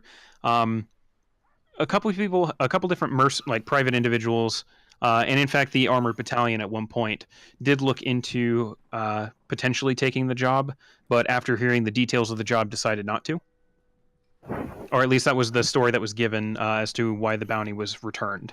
So I don't think there's any sense in keeping this a mystery. Let's go in, get it, and then find out what the details are, and then go from there. What do you guys think? Yeah, I mean, worst case, up chain may some as well. rich creep sex dungeon. So Yeah, we got time go. anyway. All right. okay, and you would know, Rix, that you will need to get temporary passes into the Hill and Estates district from the municipal building in here. Okay. Head on in. Okay. Inside, it's still fairly early in the morning. There are the typical 5 clerks stationed front and center in this middle of this, opening area of the municipal building. Raquel is on duty as you guys enter in. Oh, how's it going, guys? Fair. aces. Not bad. What can I help you How with are- today? How are you? Oh, I'm doing all right. Good. It's sunny, so. Do you not like We're the sun? yeah. Oh, I do like the sun. That's why I'm happy. Hmm. I mean, I like Gotcha. storms too, but it's the sun, Yeah. I prefer storms, but Oh, yeah, but that's I'm not sure you like know that. that's not like a you thing. That's more of a you thing, like the you Yeah. that you couldn't control. So pretty much. I'm just trying to say you're born that way, okay? Sorry. Oh, Raquel. Yeah. What do you want? What do you? Yep, day passes for the Hill and Estates. Anything you yeah. do for us there? Yeah, I can do that. For you guys, since you guys are an official group, that'll be 5 gold each, and that can be refunded if this is validated by or whoever you're taking the job for, up in the Hill District or Estates District. Okay. And So it's worth not that I have to remind you, Rix, but the rest of you can know, this pass is good until nightfall. But it is valid overnight as well if whoever is, hiring you signs off on it as well. So, but it's only good for like the 24 hours. So, I hand over 10 gold. okay. Oh, I mean, it's only 5, but Oh, I thought you said 5 gold apiece. yeah, five gold apiece. So Yeah, I'm paying for my brother. Oh, okay. Sorry. Yeah, that's cool. Huh. Yeah, Fix that. I'll dump the 5 gold over. Yeah, no problem. Okay. All of you go ahead and mark off 5 gold. Okay, Yep. and I will keep this because this is for a temp pass, and she puts it in a little box, puts it underneath the desk, seems to mark it.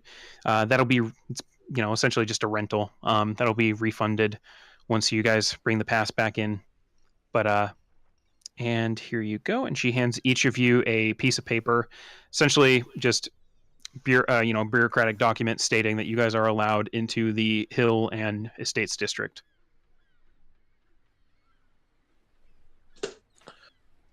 Nice. Okay. Said that way. Yeah, let's go. Okay. With Thank that, you you. guys. Yep, no problem. Best of luck. Thanks, Raquel. With that, you guys head out the municipal building and start heading uphill a little bit more. Eventually finding one of the main avenues that eventually leads to a gatehouse into the walled area of the city, in this case, the Hill District. As you come up to the guards, there's 2 coast guards stationed at each side of the gate, just kind of making sure that no one passes through here unauthorized. As you guys kind of begin to approach, one of them seems to recognize you for a moment, Rix, and then seems to recall something and decides not to, address it. But he does see you guys beginning to pull out the documents, and as you finish approaching, he just goes, "Papers, please." Mm-hmm. There you go. Okay. There you go. He does a quick cursory glance over the papers. All right. Goes and using a key unlocks the massive wrought iron gate leading into the Hill District. Enjoy time in the Hill District. I just pull my hood down a little more and keep my head down and just walk through. Okay. You guys walk through the gate, heading up into the Hill District. Immediately getting through this gate and the walls around it, you notice the Hill District's a lot nicer than any other area that you've been in the city. Rix, you already kind of knew this a little bit, and Garuk, you've had forays into here, always at night though, so it's always been a little colored and always for work.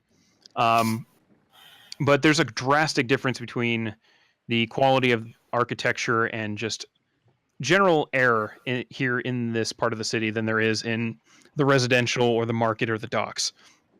As you guys are going through, it appears to be almost like a premier like shopping and entertainment district. There's bars everywhere, little shops selling just sometimes practical things like clothing. There's a couple different off-tailers, specialty shops, things like that. A few that appear to sell nothing but tiny little glass trinkets made into the shapes of small animals. Different things like that. Essentially, stuff that rich people just really feel like spending money on that has absolutely no purpose. And that kind of rings true for a lot of you, thinking in your head like a lot of this is just pointless, like just the expenditure of wealth. Going through, you hardly see any non-humans. Almost everyone here appears to be a human, and many share the typical, almost noble-looking human features that identify people as members of the imperial nobility, as opposed to just common folk or well-to-do folk.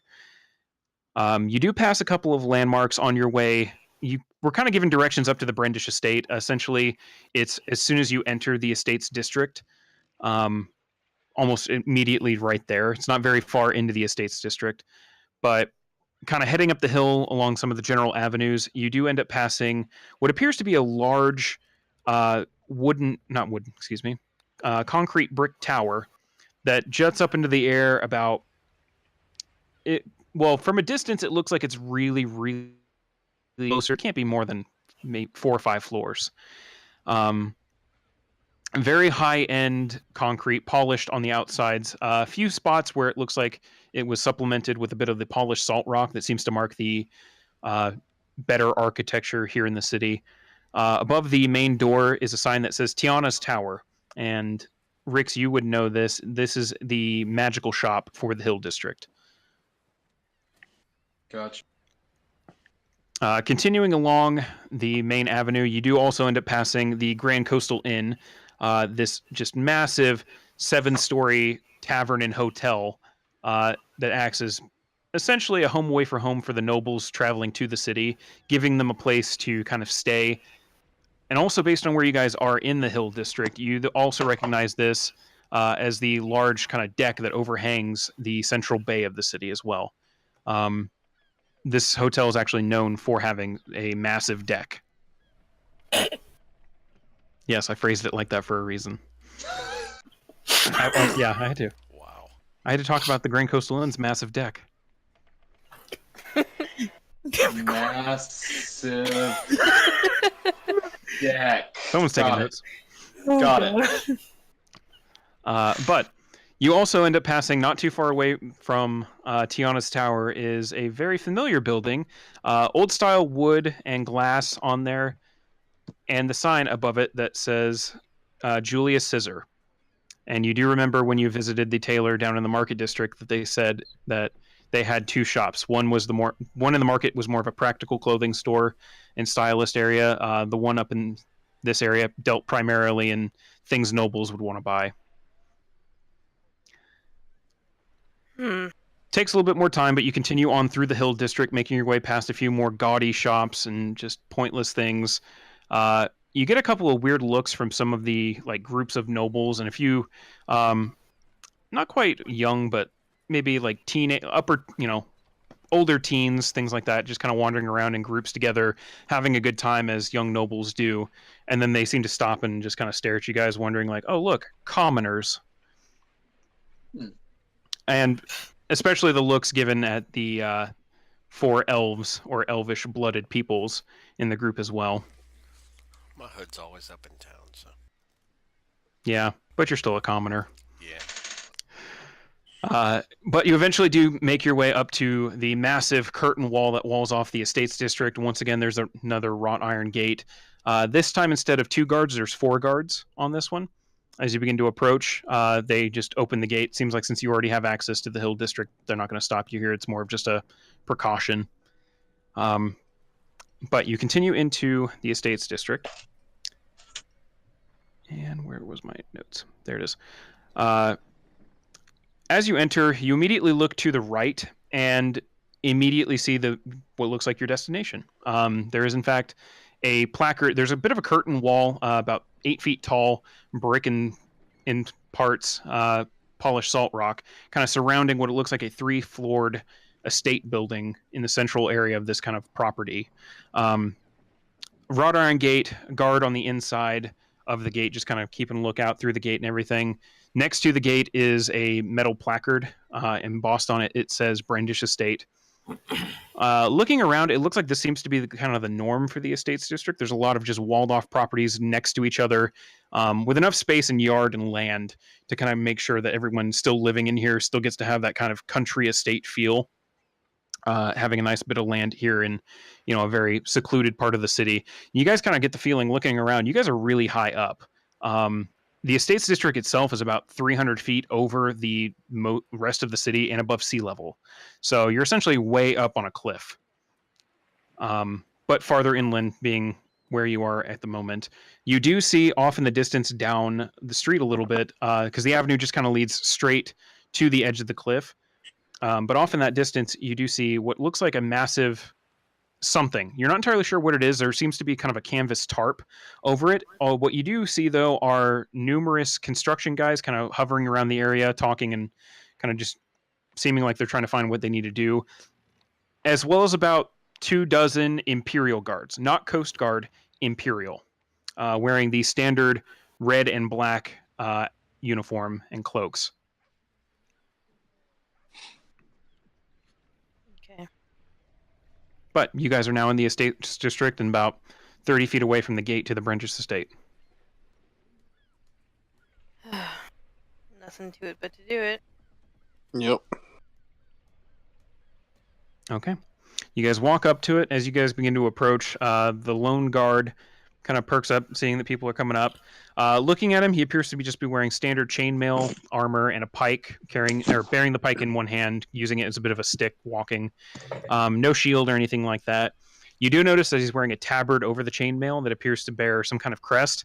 In this case, it looks like a blue field with a red bull's head on this. Appears to be probably the family crest of House Brendish. As you begin to approach, though, he just kind of looks, "Can I help you?" We're here about the job. "Oh, you'll want to talk to the steward Naris then." "All right." He goes and over to the side of this gate, out of view of you guys. He pulls out what looks like a yellow flag and just waves it high in the air for a few seconds. Give it a minute. A couple seconds later, you watch farther off at the manor house itself. Around the side comes running a small boy, about 8 or 9 in age. Just kind of runs up, looks at the guard. "Let the steward know that someone's here about the job." The boy just kind of nods, runs back to the house. About 10, 15 minutes later of just waiting, the guard still doesn't let you into the estate, just kind of waiting. About that time, the young boy runs back up, nods his head. "All right, let you in." Just goes and unlocks the gate, opens it up for you guys to enter. Head straight up to the front door there. Someone will be there to greet you. Mhm. Okay. You guys Yeah. begin walking through the estate grounds, walking up to the main manor house. The grounds are pretty well maintained. There doesn't appear to be any kind of like formal garden or anything like that. A few kind of spotted trees at the edges of the property. Some shrubs in the front of the manor house, just kind of surrounding it a little bit, giving it a little bit of a flair to it. The house itself appears to be made of well-maintained wood of some kind. Bit darker in color, maybe like a dark oak. But eventually, as you begin getting close to the door, walking up the steps to the main area, the door opens. You are greeted with, looks like an older teenaged boy. "Welcome to House Brendish. I will be ushering you to the sitting room. Steward Naris will be here to see you shortly. He's busy with prior matters. If I could have you wait over here, please." And standing back from the door a little bit, he just kind of gestures off to his right.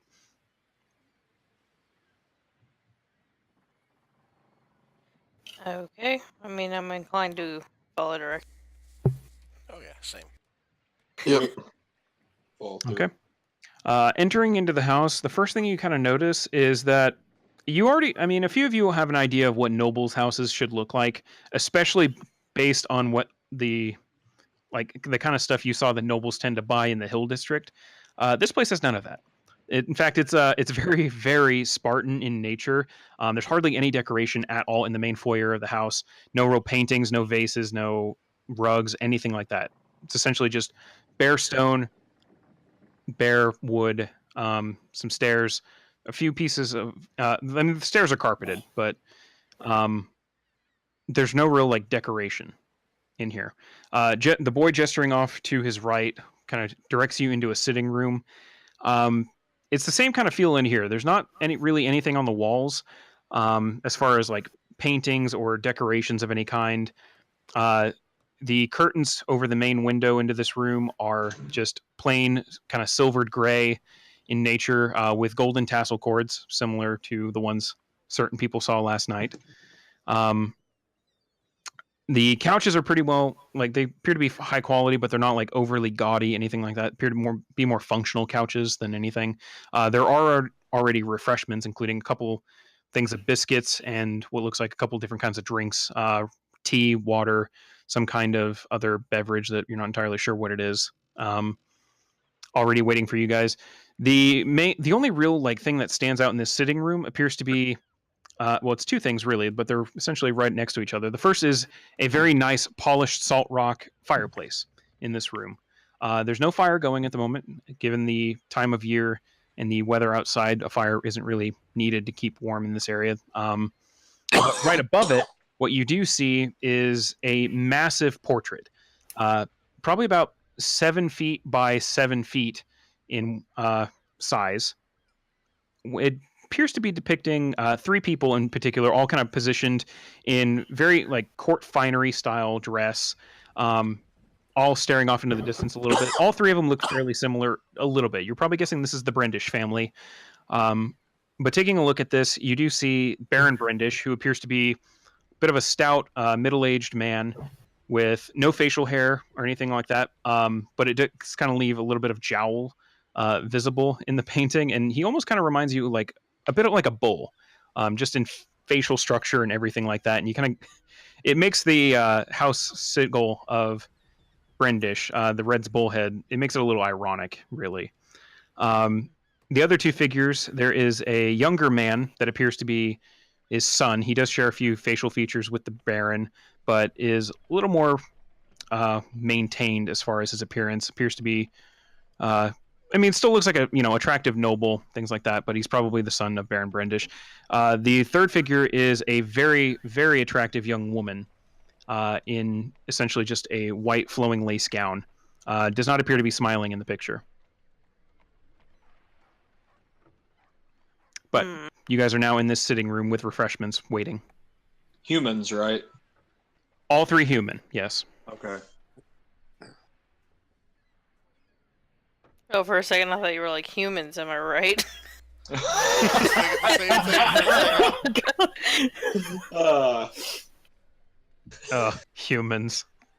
Am I right?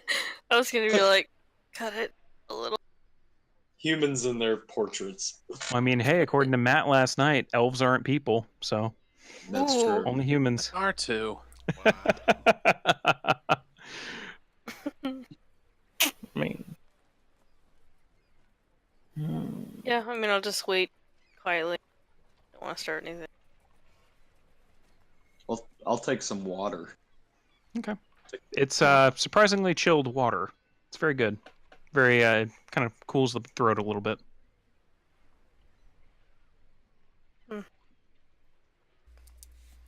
Probably have a little water too. Can I Yeah, why not? walk around the room and kind of look around? I guess you described it as there's literally nothing, right? Yeah.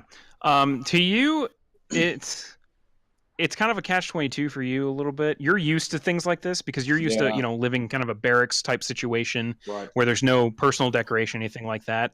And it's very reminiscent of that. Okay. But there's also that feeling in you that this isn't normal. I don't because know this is a Baron nobleman. Brendish. You don't know Baron him. Yeah, you don't Okay. have any kind of relationship with Baron Brendish. You don't really know his reputation much, other than being Okay. kind of an eccentric more recently. But it's just based on what you know of the nobility and how they kind of carry themselves, and the few times you've been assigned to investigate things in noble houses and stuff like that. This is very, very different from what you like, that perception of the nobility. They tend to lavishly decorate their places, especially places where others might be coming to visit them, like a sitting room. So the fact that there's no decoration in this sitting room besides, that portrait, it kind of stands out, almost like a message to, any visiting nobility of, we're not like, this isn't us. Okay. Is anyone else in the room besides us? Is the servant still there, whoever the hell it was? Looking around, North? no. Okay. There are two entrances into this room. There's one off would be pointing northwards, so towards the back of the house.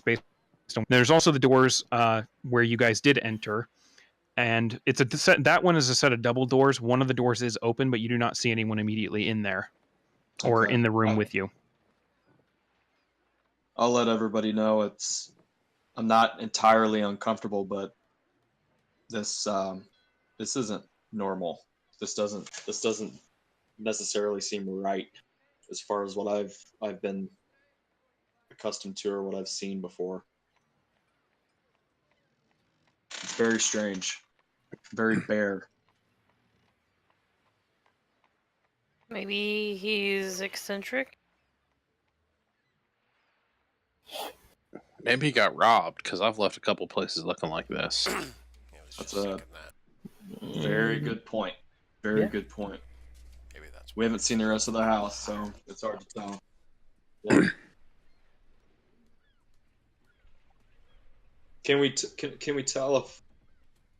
I mean, if he's been robbed, can you dust where dust shouldn't be, or spots where things were at one point? How closely are you looking into this? If we've got time and we're in that room and I'm drinking a glass of water, I'm not like fucking Sherlock Holmes in it, but I'm pacing around and I'm looking at Go ahead and roll an investigation check. Is anything like jumping out at me? Just Passively, no. I mean, now that he's brought it to your attention, it does seem a little odd based on what you know of the nobility as well. Yeah. Especially Hilltown. Hilltown nobles are kind of notorious for just being gaudy and pretentious and like basically decorating their houses to the nines, trying to impress, their compatriots in the nobility. So now that he's kind of pointed out that this isn't like a normal thing, it stands out to you. Yeah, this isn't nearly like what kind of, the noble houses you've seen. Looking at the walls and everything, Zach, just kind of pacing around, not looking too deeply, you do notice that there is a slight discoloration on the walls, as if at one point there were portraits there. However, it's not an immediate recognition. It's just a slight degradation of the color and fading of the paint. Based on that role and what you kind of know about from investigating different things, it's hard. It's almost impossible to tell whether if this was a burglary or someone just took something down from the wall and like sold it. But it appears to, if it does look like there had been something different spots on the walls. There were things that were at one point on the walls, but it's been a little bit since they've been taken down. Okay. Enough time for the yeah. paint around there where this these things have been hanging to kind of fade a little bit and blend. Okay. Well, with that, I won't go anything. I won't go beyond what I mentioned before. I mean, it just doesn't seem right. Okay. You guys still sitting and waiting, just kind of looking around, thinking to yourselves about what observations have been made. About 15 minutes passes. 15 minutes turns into 30 minutes. And 30 minutes turns into 45 minutes. And 45 minutes turns into an hour. get a drink. I'd say at this point we know why nobody went through this. Maybe It's nobody about stepped out. it's about at the hour and 15 mark that the other door, the one you guys did not enter from, eventually opens and closes, revealing a well-built older gentleman, appears probably about in his middle age, maybe getting towards elderly. Very thin white hair on the top of his head, no facial hair, sagging face a little bit, depicting his age. Appears in very good servant's finery, similar to what the younger male you had encountered was wearing, albeit a little more decorated and the patch of House Brendish on each arm as he walks up. You do notice that his face is a little colored in, as if he might have been exerting himself recently. As he walks up, I apologize for the delay there. I realize you have been waiting for a while, but I'm here now to take care of this business. I was held up with other affairs of the house. My name is Stuart Norris. I was told you are here about the bounty that was placed. Yep. Okay. Well, first I'd like to know, are you an independent contracting group authorized by the city or the state to perform such work, or are you just an independent looking for random work? We're registered. Oh, under what name? While I'm filling you on the details, I'd like to make sure that we are hiring an authorized group, if that is all right. The Wolfpack. Wolfpack. And he snaps his fingers a couple times, and the younger boy, the one that had come running to the front of the house, or the gate with you earlier, Naris whispers into his ear real quick, hands him what looks like a silver. The boy runs off. That is being verified. But, so, welcome to House Brandish. I'm sure that you have several questions about the work, given that you probably don't have much information on this. We haven't been putting out much information about this. Nope. That's what we're here for. Perfect. So, the job is pretty simple, and he actually comes around and takes a seat at one of the chairs there, just kind of, trying to make him seem a little more relatable to you guys. The job is fairly simple. The Baron's son, Lord Tywin Brandish, is in need of a personal guard host that is officially unaffiliated with the house and any of our known house guards. He will be performing several tasks throughout the city in the lower districts that are a bit of a sensitive nature, and we don't exactly want the loud advertisement of station that would come from flaunting a personal house guard detail. And based on where he will need to be going for some of these interactions, house guards are not very good at blending in with the more common, rough elements of the city. Whereas private outfits, and he just kind of looks over all of you guys, tend to be a bit more familiar with this kind of work. You will be tasked with watching out for Lord Tywin, ensuring no harm comes to him, and that any watchful eyes, anyone who seems a little more invested in what exactly the young lord will be doing, is identified, noted, and dealt with in whatever manner you see fit. Essentially, we need to make sure that whatever my lord is up to and doing, no one else is aware of. Hmm. Am I being clear so far? Does he make a habit of these kind of trips? No, this is the first time he will be making trips of this sort, and that is why we are having a bit of difficulty trying to find a reliable source of unaffiliated escort. Now, obviously, with this kind of work, we are not only paying for your assistance in this and making sure that Lord Tywin is well protected and goes unnoticed in what he is doing, but we will also be paying for your discretion. You will not be telling anyone of the work you've seen done. You will not be investigating into what Lord Tywin has been doing, and you will essentially pretend that this never happened once the coin is given to you.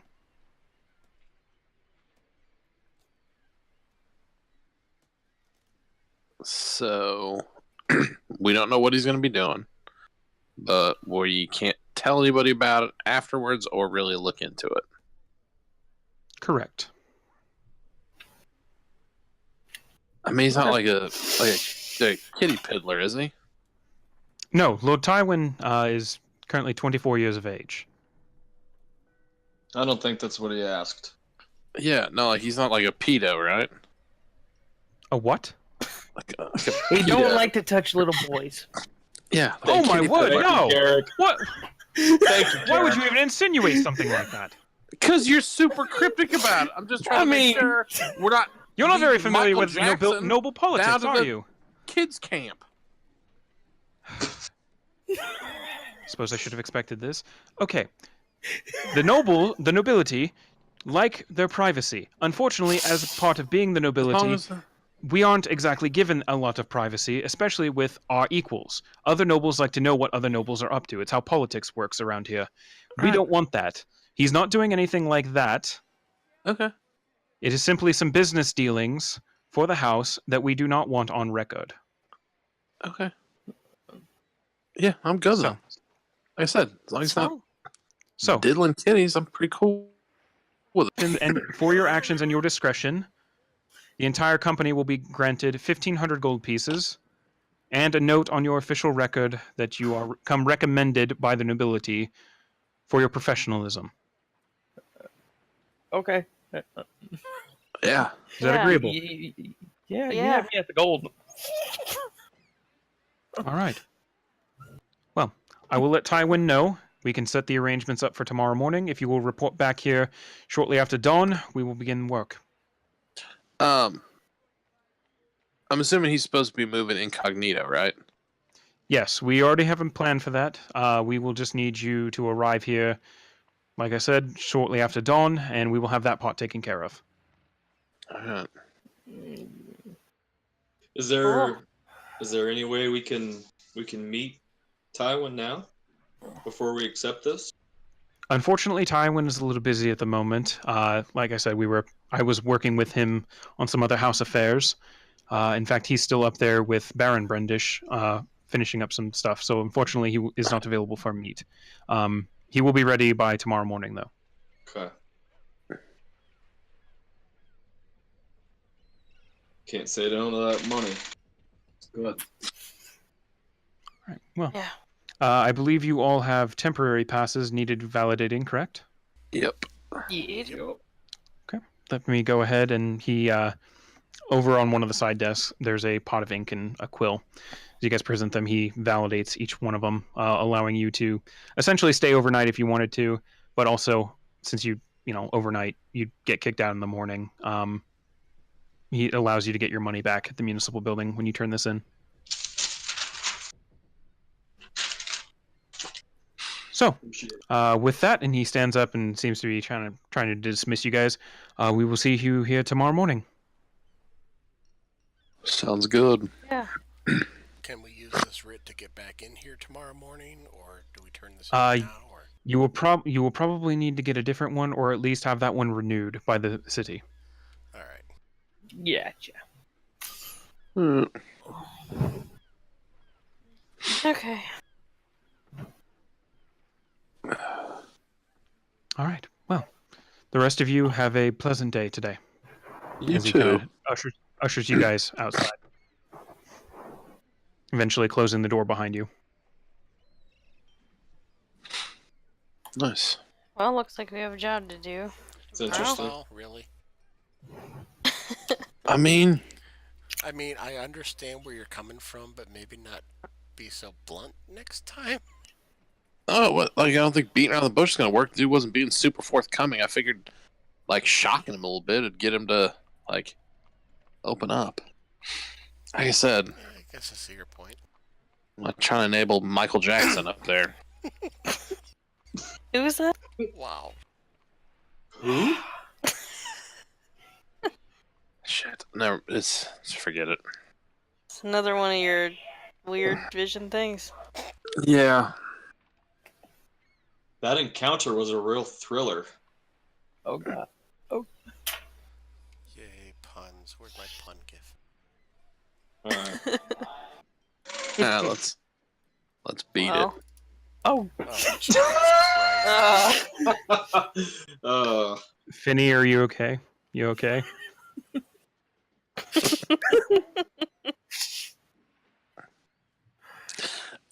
Hey, Corey, the boys are about to go to bed.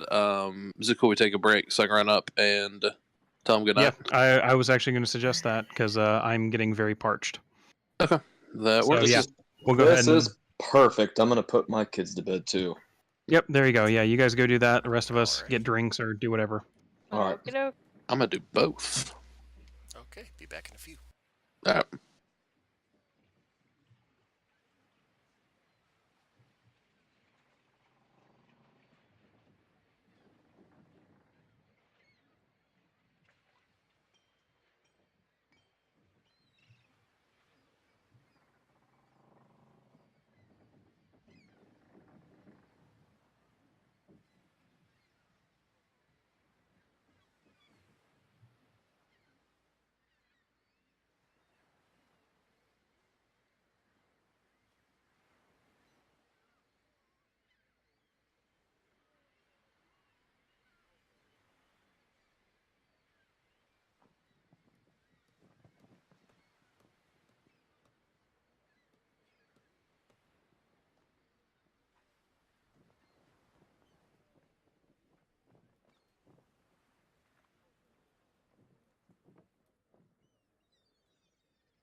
All right.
Back.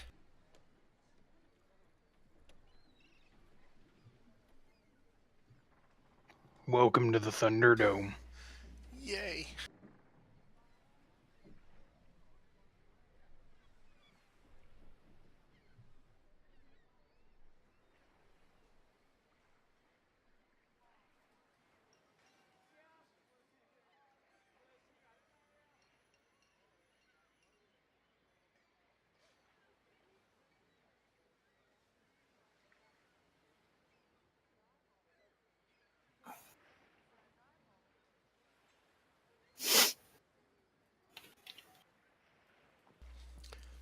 I stole some of my sister's popcorn. There you go.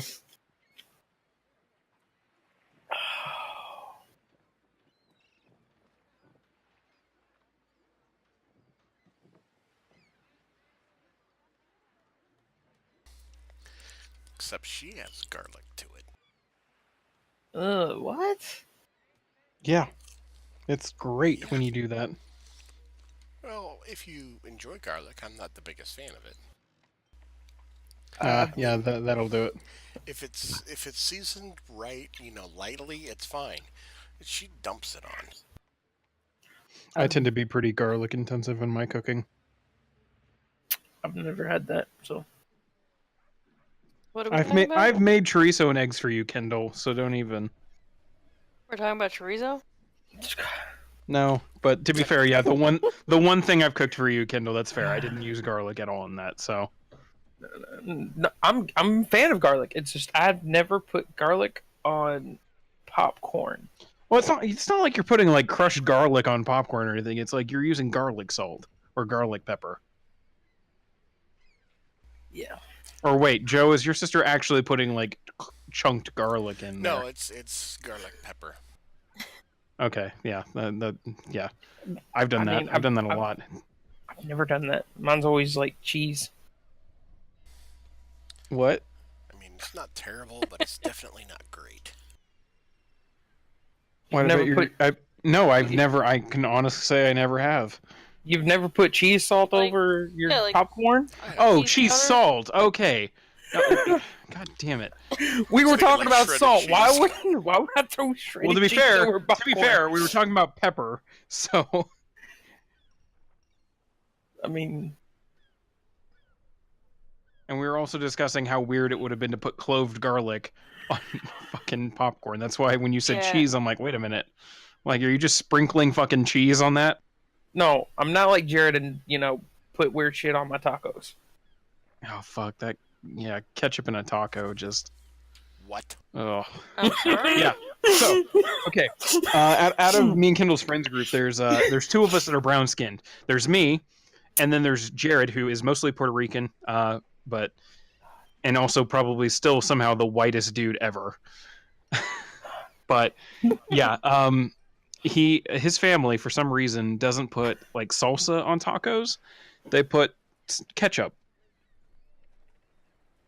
No. In what I can only describe as just a massive fucking heresy to his race and mine, and just no. No. Yeah, I mean, just I don't understand it. I don't understand how that could possibly be good. I It's can't a see taco. how it would be. It's a taco. It needs salsa. Yeah, no, you don't put ketchup not ketchup. on a taco. Yeah, no. Salsa Salona, sour cream. Yeah, but not ketchup. Not ketchup. Ketchup just no. Ketchup only belongs with fries and mashed potatoes. That's it. I think the first time I heard he told me about that, I just kind of stopped talking for a second. God. The first time he told me about it, I just kind of stopped talking for a little bit. I'm like, somewhere, wherever my great grandmother from Mexico is buried, she's turning over in her grave thinking about that. Yeah. I mean, just I've done weird food things. I've never done that. Yeah, no, never done that. I like potato chips and cottage cheese. That's a fucking good combination. I could see that. Yeah, I've that's put good taco stuff. sauce on a burger, but I've never put ketchup on a taco. So That makes sense. I mean, you could get one of those like taco burgers or something and throw little toasty and shit on it. That's good. I mean, I'd still feel weird. I'd still feel weird doing that. I mean, it makes more sense. Fair. Ketchup on a taco? But I'd still feel weird doing it because it's a taco. That's not even like Tex-Mex. That's just fucking gross. No, that's white people trying to white-splain tacos to each other. Yeah. I don't even and then think you white people just would put do this, that. then you just put this like tomato stuff in there. Doesn't really matter what tomato stuff. It just got to be tomato stuff. Ketchup will work fine. Ketchup Most of them would agree with disgusting. I hate ketchup. I'm just trying to imagine like vinegar flavored tacos, and I'm not enjoying that mental mind. Okay, like, mental image. No, I'm not hungry anymore. No. Yeah, you're welcome. I mean, that's like a third of what ketchup is just vinegar. Yeah. And sugar. Yeah, vinegar, sugar, and various kinds of tomato. Ish. And some water. little bit. But yeah, just Although one of these days I am going to try to make the Himalayan ketchup from binging with Babish. Ooh. One of these days. Yeah. That shit, like, he was like, he tried. I'm trying to remember what he did. I think he was doing it was something a off of burger. like some cartoon.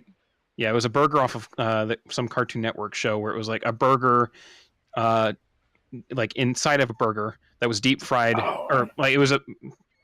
It was a deep Between- fried burger put inside of a burger in the middle of another 2 quarter-pounder burgers, I think it was. Yeah, it was just fucking absurd, and the burger literally fell apart as he was trying to make it.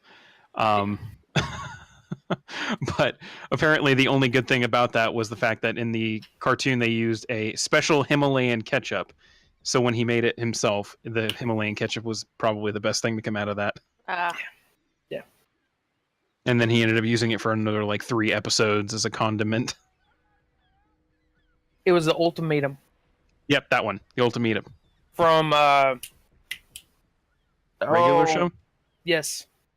I can't. I don't remember. I didn't watch any of the newer Cartoon Network stuff, so I know there's like 18 million that all look similar. Yeah, but regular aren't. show because it dealt with the blue jay and the raccoon. And Himalayan ketchup. Yep. So. Okay, well we're still waiting on Matt. I'm gonna run to the bathroom real quick. You should have already done that. God. Well, I didn't have to go earlier. Where But all that I mean, talk about what? really shitty tacos. Makes you want to shit now? I can't confirm or deny that. that was confirmation all unto itself there. 2 hours, 24 minutes. Your into words. recording. I mean, I feel like there's a record for going that long without poop jokes. So, given how shitty the last episode was. God damn. See, well now we've already started, so I just got to let them, flow out. Corey. Just go. Take some metformin. It'll flow out all right. Bye. Oh, Okay, well, while he's gone, I need help here. So, I'm in a game with Matt and Corey, and it took me like 8 sessions before I learned who the hell everybody was. Who am I speaking to exactly? Because I don't know any of you guys. Like your real names. Oh, I'm Oh. actually Taylor. See, You are actually Taylor. I'm actually Taylor. See, that's Okay. why in the Discord I have my character's name next to my actual name, so you can tell just by my character's name. Oh, that's Joe. Okay, but Joe, your name in the game is Taylor. Yes. yes. Yes. We did that to make Corey mad. We thought And it would he be approved funny. of it. He approved of this shit. He did.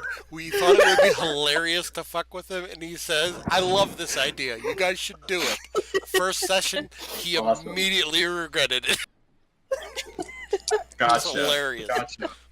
Yeah, Okay. okay. Every Come now back. and then you'll hear him mess up the names and just Taylor, just I mean laugh. Tyler. When we were Okay. making our characters, we were like, well, what should we name each other? What should our names be? Because I feel like it needing to match. And he was like, well, I mean, there's Taylor and Tyler. And I was like, well, yeah, but which one of us would be Taylor? And he's like, me. I was originally like, well, I'll be God. Tyler, and then we said, no, wait, let's fuck with him and make me Taylor and you Tyler, but your real name's Taylor, and it's just gonna totally confuse him. And you're like, let's do it. And we talked to him about it. He says, I like it. Let's do it. And like I said, immediately regretted it first session. I'm confused by it too. And Garrick, you're Kendall, right? Yes. All right, cool. That's why I was saying. And then I there recommend- was Chase, but R.I.P. because he's gone. Oh, fuck Chase. Okay. He died Is that- twice. Is that the guy that had 2 characters? Yes. Yep. Mm-hmm. Chase Oh, died and- twice. And he died. He didn't actually just get bored and change his character. Gotcha. One of the The first one, times yes. he didn't like his character, so he changed it. The other time he lied to Corey about what he was doing to blow off the game? Several Oh. times. Yeah, like twice in a row, and it was the same lie. Why wouldn't you just tell the truth? I mean, it. Yeah. that Okay. doesn't make sense. Chase is the type of person, he doesn't like conflict, and he wants to appease everybody all at the same time. Which was kind of the root of what happened, right? Like, he couldn't say no to his roommate. He couldn't really say no to one of his roommates because she has a habit of going to where their circuit breaker is and flipping his room off. What? Ooh. Yes. That bitch is Oh. crazy. She has That's done it pretty numerous sketchy. times with him online on his Xbox playing with us. So, like, she says, come hang out with me, and he says, nah, I'm good. So she shuts off his power? Fuck? Oof. Yeah, I thought Corey I can, had some. I thought Yeah. I had some bad roommate relationships. Corey can vouch for this one. But yeah. Damn. Sounds unpleasant. Matt, you coming to the Cuddly Bunny birthday party tomorrow? Sure shit am. Fucking right. We're gonna That cuddle sounds some fun. bunnies. Okay. Hell yeah. My daughter's turning 4, and we're bringing some lady over that has bunny Renting rabbits. some rabbits. That I sounds guess we're fun. renting rabbits. She's pretty excited. I took her over to her nana's today, and on the way she said, "So we're not going to steal them, are we?" It's like, are you gauging a reaction? Because no, 100%. That's what she was doing. we are not going to steal any rabbits. So Oh, if why one of not? these rabbits were to accidentally stay here, yeah. Like Henley, that's not happening. yeah. So did you get your two to bed? I did. I told them. Do you have a Switch? Don't you? Yeah. Do you have the app and you can like track what they do on it? Because I am scared shitless to see what I let them do today. I don't. I told them to just before bed. I said I'll let you guys hop right on right in the morning after you do your stuff, and then we don't normally let them do that. And they were like, cool. So. Oh They yeah, went- Harrison's been watching screens all day. He's a fucking lunatic at this point. That's half the reason I went upstairs. I thought Rachel was going to kill him. Yep. So Harrison I'm will be sure sleeping they- in my room tonight. Ah. Malcolm has a buddy over. They get to play. They're playing Fortnite. They'll play that until about 11 o'clock, and then they'll go to bed. And then Why Fortnite? I don't know, because they're 8 and they think it's Apex is so much better. fun. Is that on Switch? It should be. Oh, It should. It's for all platforms, I believe. yeah. Okay. I'm not sure. Well, I'm not sure if it's out for Switch yet. Fortnite's free, and all of his friends. So is play it, Apex. so. Apex is free and it's a lot better. We bought our Switch. We bought our Switch last year, and they've got maybe 10 games, and it never fails. They just go to Minecraft, and they just don't stop playing Minecraft. That's all they fucking do. Yeah. All those games, and that's all that they play. Oh, But all we Mal have plays is some- Roblox. I got the Switch. Yeah, Technically we for we my don't. birthday. Yeah. But yeah, no, he spends. I mean, he asked me if he could go play Roblox now. Like, I went out to say goodnight, and he's like, "Can I play Roblox?" I'm like, "Homie, I'm still on the computer, so no." Yeah. Yeah, no. He is probably the least happy about me gaming tonight because he got kicked off the computer because he can't play Roblox. Hmm. I was playing Roblox with him earlier. We're doing some obbies. Is that on Switch? That's not on Switch. is No, it? that's on computer and Just on mobile. the computer. Yeah. Yep. Harrison plays it on the phone and sometimes the Kindle. Malcolm plays it on the computer. I don't think the boys have ever played it before. They talk about it. all They the played it time. over here. Yeah, they watch the videos on YouTube and shit. And Yeah. About it. Holden has a Roblox account, but I forgot what the password was. No, So he would let that go. I don't think any of my other kids would.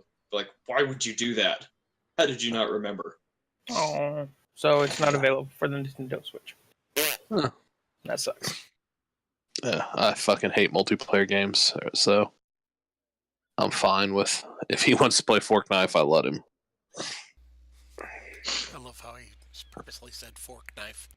Oh yeah, I do it to drive him nuts. The first time I did it, he was like Fortnite. yelling at me. He's like, "It's called Fortnite." I'm like, "Yeah, fork knife. That's exactly what I'm saying. Knife. We're saying the same thing." No, we're not. God. No, I'm saying Fortnite. You're saying fork knife. I'm like, yeah, fork knife. The game you're playing. That just reminds me of like the Jimmy Kimmel vids of parents shutting off their TVs while kids are playing Fortnite. Oh yeah, that's some Just good how shit. how irrationally upset God. those kids get. That is some funny shit. You know what? Like, oh, it was the greatest. You Just know, how many of them just absolutely went ape shit. It was so fantastic. I would hate to see Brandon do that to Noah. Oh my god. Oh, that would probably result in the little one trying to hit the big one, and then just a whole lot of we don't want to hear that on the microphone afterwards. Fork knife. The funniest thing is, I googled fork knife. Nothing That but is Fortnite hilarious. comes up. It's fucking hilarious. That's awesome. Yeah.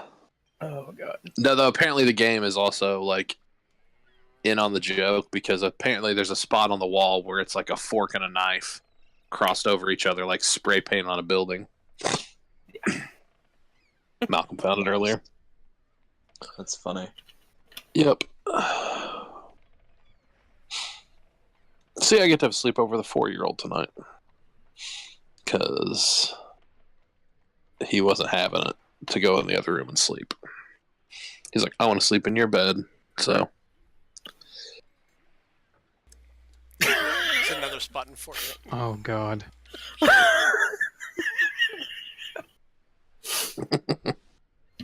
There you go, Matt. You can show him that picture for the fork knife label. that's funny.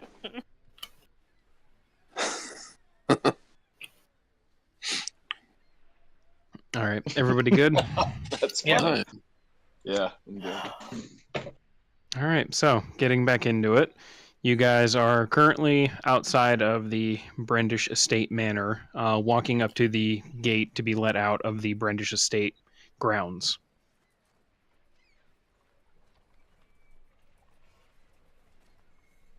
Okay. We're gonna be heading back here in the morning, right? Yeah. I mean, what do you guys trust this dude to like actually dress down, or you think he's gonna dress like what nobles think commoners dress like fancy as shit? Probably That the is latter. That is exactly why I wanted to try to meet him. I wanted to see what Yeah. this guy was all about. We'll grab an extra cloak. Maybe we can Wouldn't be a bad idea. Yeah. scuff up his boots. I don't I think mean, he'll go for that. No, throw some pig shit on him. There you go. Yeah. He'll definitely not go for that. Too bad. Mm-hmm. You want to be incognito. Yeah, I mean, for the purposes of this day, like he's not in charge. I was We gonna call the say, I mean, shots. I'd say this is probably our responsibility here to make sure that Yeah. he's not detected. So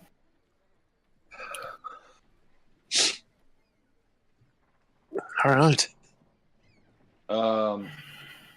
If we're heading out, anybody wanted to do anything while we had a pass in this place? Yeah, dude. There's. We can look around. I was gonna say it'd be kind of interesting to run into Tiana's tower. The stuff she had. Doubt we could afford anything, but look around. Yeah. Unless anybody objects. No. yeah. Yeah, check out various shops and things.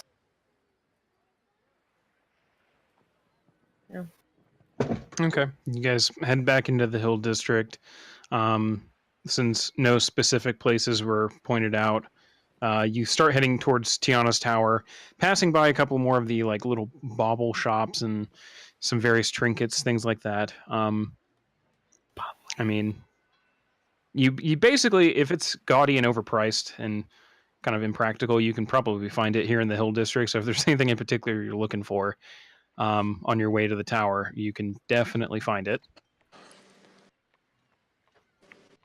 But yeah, you eventually make your way towards Tiana's tower, once again standing before the kind of 4 or 5 story squat little concrete and polished salt rock tower with the door.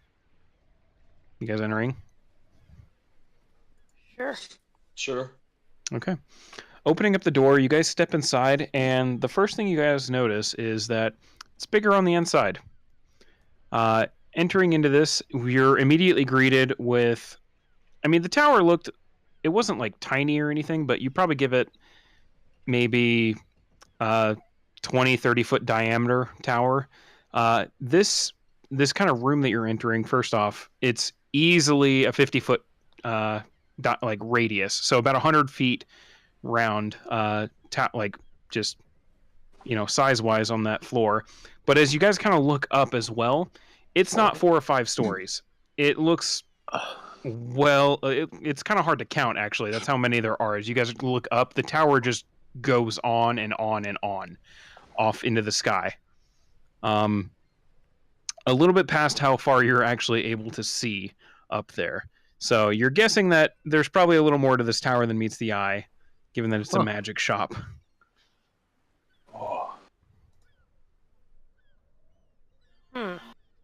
But there is around the walls of this first floor are various kind of just sealed bookcases and glass cabinets displaying various kinds of art, like random arcane artifacts and different kinds of tomes scattered throughout there. There is a central desk there in just kind of the center of the tower, currently manned. Let's see. Okay. Oh shit, where the hell did my notes go? There it was. No, I scrolled too far. Currently manned by what appears to be a black human female with short dreads and purple robes on. Just kind of going through a tome there on the desk as you guys kind of walk in, just kind of looking around. She seems to note that you guys are in here, but isn't talking to you just yet. Because you guys still, there's still like a good 30 feet you guys have to walk to get to her. All right.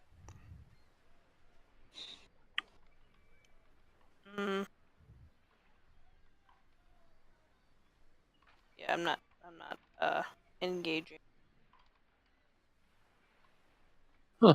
What kind of stuff do we see? Are we seeing weapons, armor, potions? Are we seeing everything? You're not really seeing a whole lot of like practical stuff like that.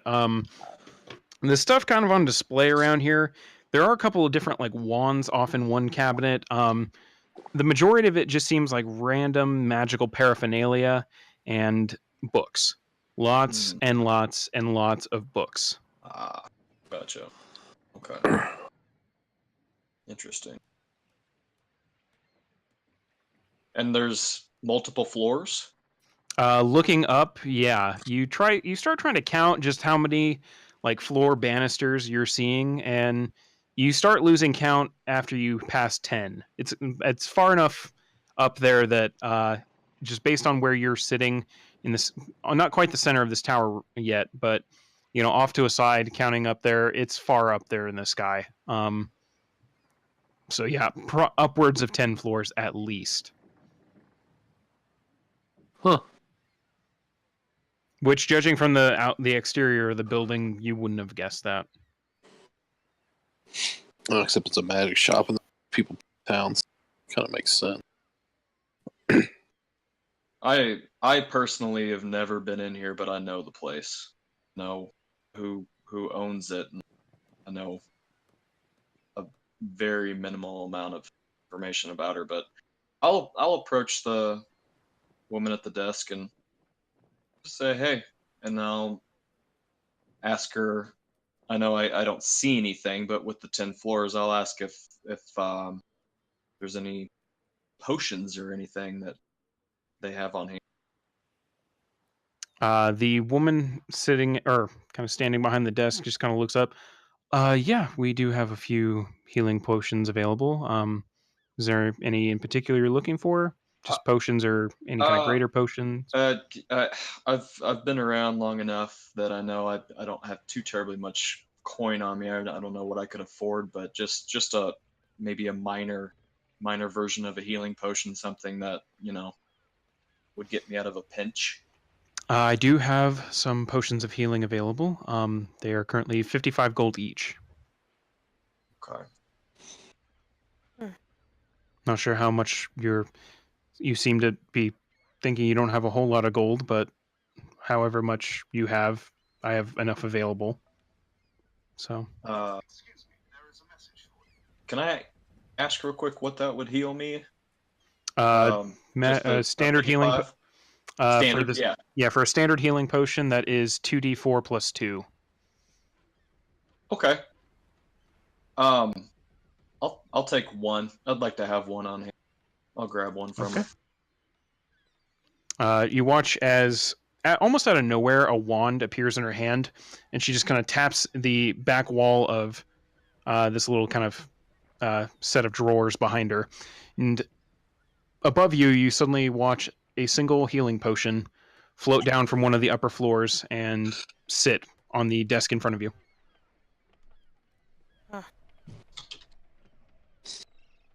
Impressive. Thank you so much. I'll give her, what'd you say, 55? Yep, 55. Okay.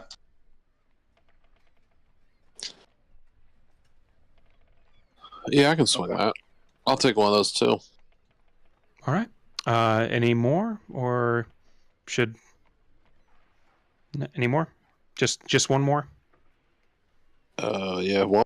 Man, y'all want more? Yeah, I don't have the funds for that right now. So. All right. Bouts to though. We're gonna be flush with cash. I will actually buy one. Okay, that's 2.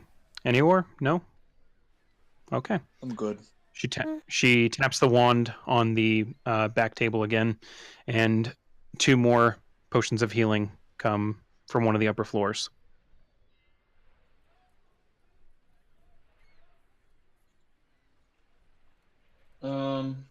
I see you've got a lot of floors here, a lot of things that we can't see, and I'll be honest with you, at this point right now, I'm just window browsing. Do you have enchanted items, maybe armor, something that would help me not get hit quite as hard, just that I could keep in my mind if I ever needed to come back? Typically, we don't keep that stuff on hand.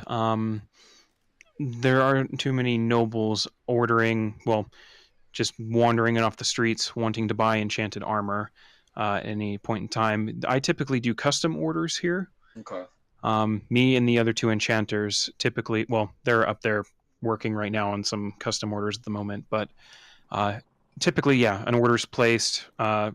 Most of it's usually paid in full, and the enchantment's done, and they come and pick it up. Okay. If you're wanting to custom order something like that, we can certainly help.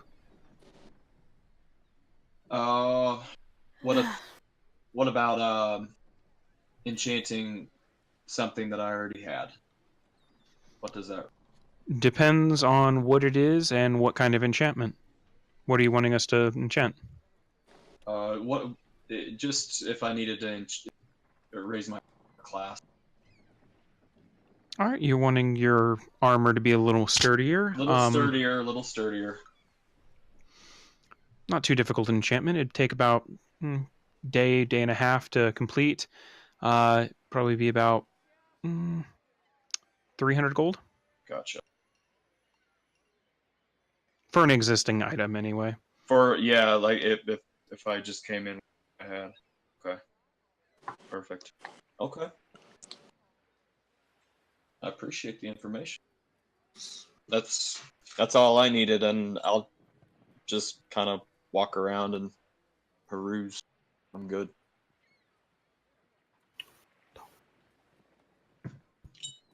Okay. I mean, looking around, it's kind of, as she said, there's not like wares for you to just like peruse and window shop. Right. It's really just collected magical paraphernalia, the odd like barren animal skull, or in one case, what looks like some kind of humanoid skull. Various what could potentially be some kind of artifacts, or maybe just objects of study locked away in cases. A lot and a lot and a lot of books.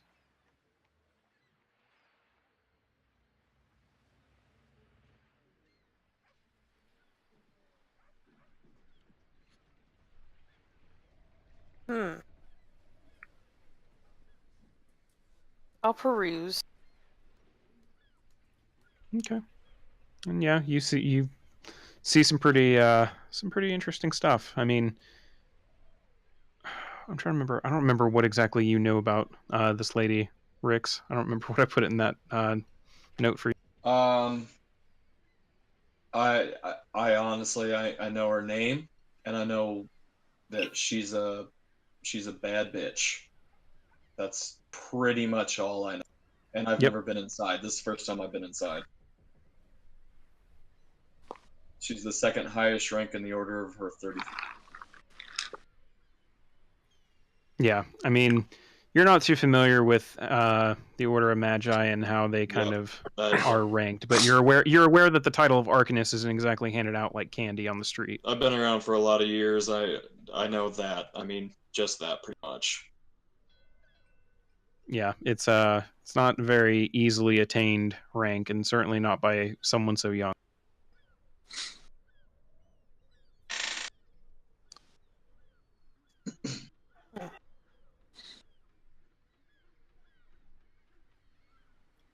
Yeah, you guys just spend time just kind of perusing. Finn, one book in a locked case does eventually catch your eye. You're not really able to make out the writing on the spine of it, but you do recognize one of the characters appears to be, it's very similar to the stylized E that is on your coin. Excuse me, what's up with this book? That one, and she kind of wanders over to take a look at the one you're pointing at. Oh, interesting choice there. Ancient Celestials and their possible existence. Not very light reading in my mind. It took me a couple days to get through it. Yeah. Anything like jump out at you? What was it was about their like ancient celestials? So like, well, ancient celestialism kind of borders on theology, and the order doesn't like treading into that territory very often based on its interactions with the Imperial Church. So it's kind of a touchy subject. Officially, that book is labeled as pure heresy and would probably get thrown into some kind of book burning if the Imperial Legate were to ever get a hold of it. But, I tend to like keeping rare copies, and that one happens to be a very rare copy of that book. Essentially, it's theories about different celestials that could have existed outside of the standard theology involving Nalarn. like how theoretical? Well, there's never been physical manifestations of their existence or any kind of. I mean, it's not like we're digging up ancient celestial corpses up in the north or anything like that. It's more just generally sensing through the planes via arcane means and finding bits of energy that seem to indicate some kind of old life there, some kind of store of energy that existed at one point that could be in some way some kind of being at one point, but no longer is. So, any like, theories on like their interaction with the current world? Well, according to the book, all of the ancient celestials like that are gone. And in fact, that lines up with pretty much what the Imperial Church likes to say about how Nalarn slew the warring beings of the universe and united those that did exist into his own power, eventually absorbing them. Yeah. That probably helps me sleep at night. Well, you know how church people are. They tend to accept whatever they're fed. Yep, like mushrooms. Keep in the dark and feed him shit.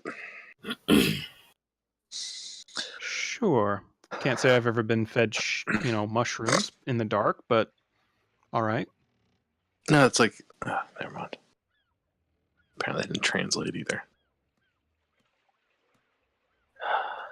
Cool. So you said this book is like, how old is it? I mean, was it recently written or is it ancient? Well, the book itself was written about 250 years ago. I'm not entirely sure on the first printing exactly. I do know that about 1,000 copies were made before the Imperial Church threw their little hissy fit and decided to try and burn every single copy. To my knowledge, there's only 5 in existence, and that's one of them. Nice. The other copies held by collectors like yourself, or is there anybody like actively researching this field? One was owned by my old master, the previous Archmage, Garen Valerian.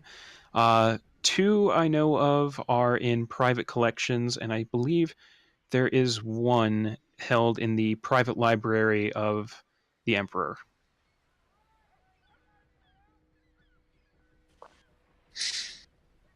Nice. One of those, for me, not the type of situations. Right. Well, Lucifer Lightrock the first was a bit prolific, so he liked to try and keep as much knowledge as possible, and most of his predecessors believed in that as well. So the personal collection of the Emperor and all past emperors is pretty extensive. They don't like to share it, but they like to make sure that at least something existed, even if the the Imperial Archives, they're pretty thorough in keeping knowledge, but even they are subject to some of the censurates from the church. So, whereas the the personal collection of the throne is not. Huh, cool. I'm assuming this is like a hands-off copy, like you wouldn't let me like flip through it. Depends. Are you willing to pay for a little bit of rental time? I mean, what are you talking about? Like, what's your rates? I'd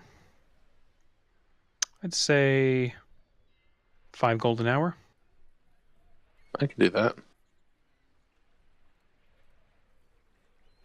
All right, and she just kind of holds her hand out. Yeah, I'll pull 5 gold out. Okay. She goes, and once again, a wand just appears out of nowhere. She taps the glass on the case, and instead of just opening the case, the glass just disappears. She reaches in, pulls the book out, hands it to you. Cool. You guys got are there like tables and like chairs around? Yeah, there's a couple tables over there. You're fluent in Celestial, right? No, not at all. She kind of points to the cover of the book, and you see there is some writing on the book. None of it makes any sense at all. And as you kind of open the front cover, taking a look, you scroll through the first couple pages, all seems to be in very similar writing. None of it making sense to you at all. Are you fluent in Celestial? I am, yeah. Well, if I know what tell you what, if I run across something, would you be able to translate it for me? Yeah. If I'm assuming they cost money, so it's in my first rodeo. Like I know how this. Depending on what exactly you're wanting translated and how much of it, yeah, I could probably do that. Okay. All right. Well, let's flip through it. Okay. Anything in particular you're keeping an eye out for? Yeah, that E. Go ahead and make an investigation check with disadvantage because you're trying to search through a book that you are definitely not fluent in. And as you start going through, you find that written Celestial is really hard to just pick out individual characters. It's a bit like shitty cursive. Going through it, there's a few points where it looks like maybe the E is present. A little hard to tell some points. The written script of this language is just absolute nonsense, and it looks like it shouldn't even be a language. Wait, maybe you can help me out. Like, I'm sorry if you're in the middle of something. I can come back later. Oh, not at the moment. I'm just reading about possible applications of frog venom. So, what are you wanting me to translate? Well, I ran across this symbol in my travels, and it was just kind of stuck out to me. So, it's similar to this symbol here on the cover. I'll point to the E. I'm really just looking. Like I said, I'm just curious about that symbol to see what it what it stands for and what it means. Well, let me take a look. Got to get a little bit of context after all. So, interesting choice here. What you are looking at appears to be the symbol, or at least the celestial denotation of the elder god, Eldath. That's cool. Yeah, according to, well, not modern theology anymore, but according to past theology, and the writer of this book believes it at least, Nolarn, the imperial god of justice and creation, once fought a long cosmic war with Eldath, the elder god, over control of the cosmos and the right to create life and other beings. The war was apparently fought for eons and eons and eons. Numerous minor celestial beings and cosmic entities being generated in the process, and each being forced to choose a side.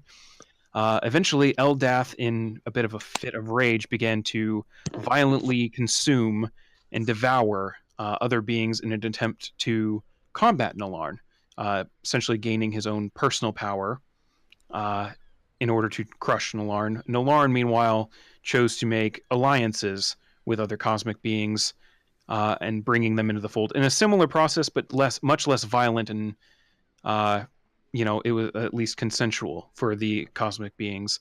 Eventually, the two finally duked it out, and Eldath was in the process completely slain and obliterated, never to be seen again. Whereas Nolarn assumed the creation of heaven and the creation of life here on Meridia, or at least that's how the church phrases it. Gotcha. We obviously have no way of confirming or denying any of that. So, and what evidence we found of Eldath does point to at least a war of energies being fought by something. But as to the exact story, who knows? Who knows? Yeah. The church likes to say that Nolarn imparted this story onto the 5 apostles and thus created the 5 tenets of the imperial church, but, Oh, it's also been said that Eldath was in some way Nolarn's father, but... Huh. Oh, it got real edible. It got what? What? Anything a else lot. you need me to translate? No, that was perfect. Thank you. I appreciate that. No problem. You have about 35 minutes left. Oh, no, I'm good. Oh. As I said, I was just curious about that symbol, so I'd say the help you offered more than covers the extra half hour I have to read a book that, quite frankly, doesn't even look like it's written in a language. Yeah, Ancient Celestial isn't exactly an easy language to read. Probably another reason that the church didn't want anything to do with it. Yep. Yeah. Well, thanks for the help. My pleasure. If you and your friends ever need custom enchantment work done, come back to my tower. More than happy to help. That'll work. All right. She puts the book back in the case, waves her wand, and the glass reappears. Heads back over to her tome at the desk, reading. I don't know what you guys were doing while I was dicking around with that book, but I was just perusing the other books, seeing if I saw anything interesting, but find anything cool? I don't think so.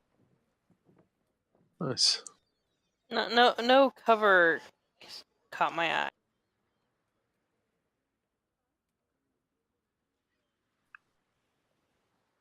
Yeah, no, there weren't really any. Unless you were looking for anything in particular, there wasn't much. A lot of them seem kind of Huh. boring. Mainly just arcane tomes detailing subjects that you really just have no interest. A lot of like or philosophical works. Not quite related to what Finn was reading, but pretty similar in that kind of scope and just tone. Stuff that Nerd. basically stuff scholars would love, and everyone else would be like, "Huh?" Nerd shit. Basically. All right. But anything else? Or are you guys heading out? I'm good. I'm good. Yeah, I'm fine. Okay. With that, you guys exit Tiana's tower, standing outside and kind of looking over the building once again and showing, yeah, I mean, it's definitely bigger on the inside because this is definitely only like 4 or 5 stories tall. Huh. Yeah, that place is magic as fuck. You could feel it, couldn't you? Walking in there. I mean, I could see it. Like, the place was clearly bigger on the inside.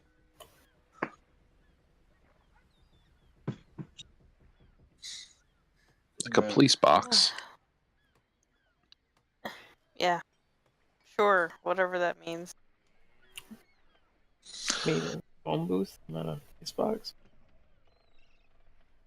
What's a phone booth?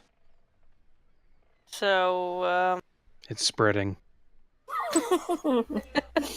Moving on. yeah, where are we off to now? I mean, like, what time is it now that we've... Now that between, getting up to the Hill District and the estates and speaking with Naris and wandering back down here, it's afternoon, probably about 1 or 2 o'clock. All right. Yeah. There's still plenty of time in the day. Any idea what any of you guys want to do? Yeah, I mean, I don't really have anything to do, per se. Yeah. I have one thing to do, and it may amount to nothing, but there was a Julius Caesar on the way. I'd like to see if, just because of my current situation, I know they're a barber, but maybe there's something they give me to maybe disguise myself. I'd like to. I'm a bald motherfucker. I have no hair. Maybe I can grab something from them. Like a Dye wig. dye my goatee, because at this point right now, with what we've just accepted and what we're gonna do, me being here, I've been in quarter for a long time. Even people that aren't associated with the guard know me. I'd like to at least run by and see if there's like a wig, maybe some long hair, something they can dye my goatee or do something. You want the disguise? Just a disguise. I don't have any experience with it. Something I can throw on. Like some glasses and a nose and a mustache. Jesus. What do you mean? What's that? What do you? I don't know. Some spectacles with like a fake nose, like a mustache underneath. You just put them on. I've never seen anything like that. It That sounds genius. If you say so. If nobody objects, though, No, I we can go there. I now. won't. I won't take too long. I won't take too Yeah. long. It's something. I mean, there's the poor one and the rich one. The poor one's probably cheaper. Yeah. I think that's a good point too. But the rich one may actually have better options. So That's it's true. Literally a 50-50. I've actually personally been to the Julius Caesar in the common area. I've never been to this one, and Yeah, I don't. do you? I don't.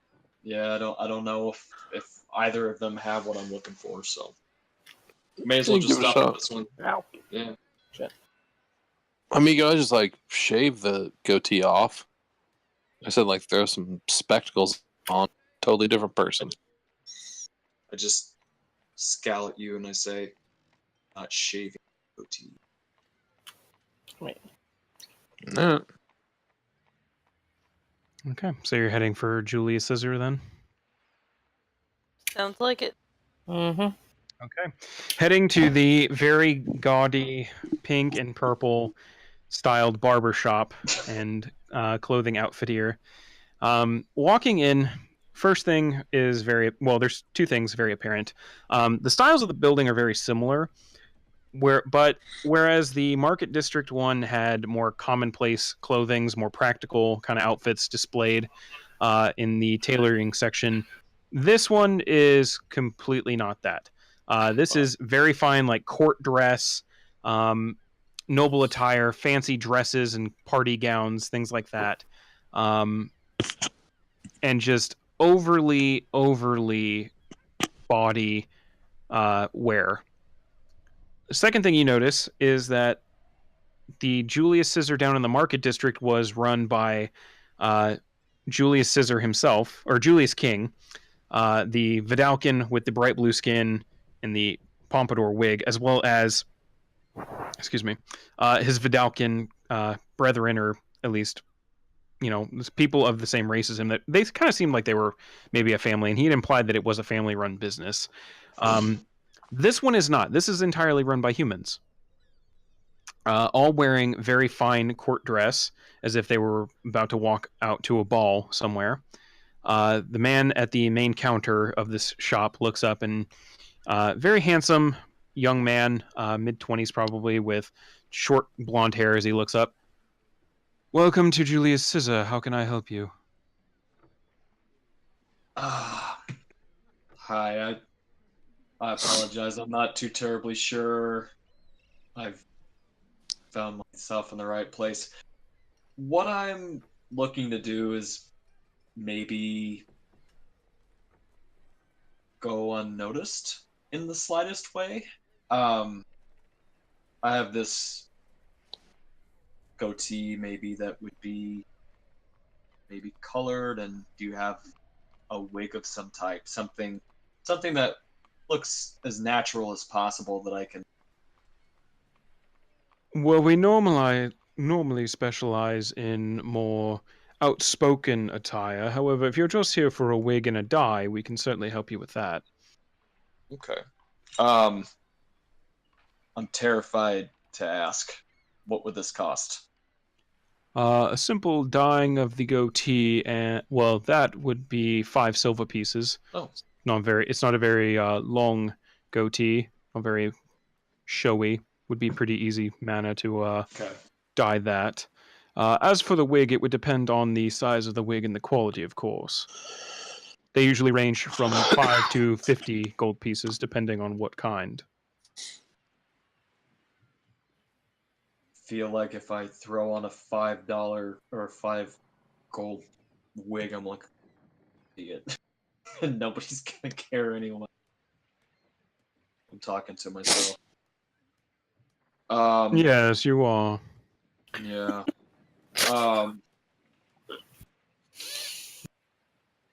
What can I? Can you get me a long, straight, black-haired wig for 10ish gold? Yes, I think we can certainly do that. And he snaps his fingers a couple times, and one of the barbers or stylists that was off in the kind of styling area that wasn't doing anything walks over into the back room, comes back out a couple minutes later. On one hand is what appears to be a longish-haired, black, straight-haired wig. It's not. I mean, it's fairly good quality. Wig? I mean, it's Okay. decent. Yeah. I mean, considering you don't have any hair to begin with, I mean, Right. it's Yeah. definitely a change. I just don't feel like this is gonna be any worse than what I'm doing right now. So I'm gonna go ahead and I'm gonna roll with this, and I'd like a quick dye too. If you can match the wig to my goatee. Easy enough to do. And they have you sit down at one of the barber stations after paying your 10 gold for the wig and 5 silver for the dye. They come over and they appears to have just some kind of little bowl of kind of pigmentation. They kind of dab it into the beard for a little bit, let it set for a little, making sure it goes through completely. And eventually, yeah, you have a black goatee. This might help. It's hard to tell. All right, I'm good. Yep. Standing before appreciate you it. guys now is a kind of shoulder length black hair, just kind of long and straight, nothing really fancy done with it, and a black goatee. Rix. What do you guys think? I look like you got a wig and dyed your goatee. You look nice. Yeah, It's it looks. different. Yeah. Definitely don't look the same. Should I ask them if they can bleach my skin? I wouldn't go that far. Oh, Yeah. that'd be a lot more expensive. I'm good. You could always put your hair like in a man bun. Could do that. We'll see how this goes. Appreciate you guys waiting on me.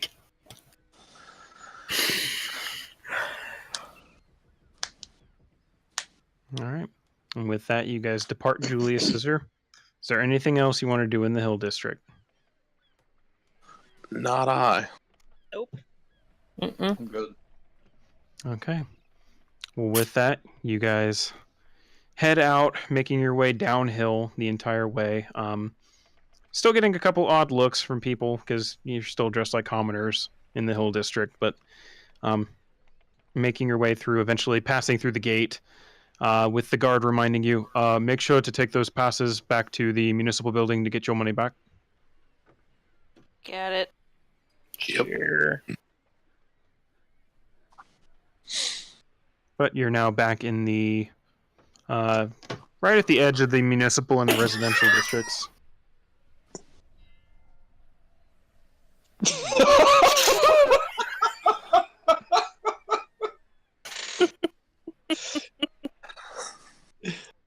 I like it. Oh my god. You're welcome.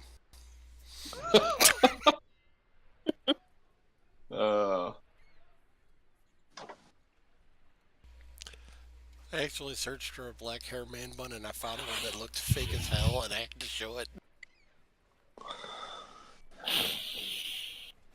Sorry. But, well, moving on. Sorry. So, with that, you guys are back in the main part of the city, though. What would you like to do? I'll go turn in these passes and get my money back. Yeah. And then kill time till evening when I need to go talk to these youths. These fucking youths. These youths these days. Youths. All right. Eventually, you make your way back to the municipal district and the building itself. Walking up the steps back into the building, the guards open it up for you. Raquel is still on duty. As you guys walk up. Oh, hey, how'd it go? Did you enjoy the Hill District? There's a lot of good stuff up there. Sure. Yeah. Hard to believe poverty exists in a world where that place is. By the way, I did not go inside Raquel to see me because she obviously would see me in my man bun.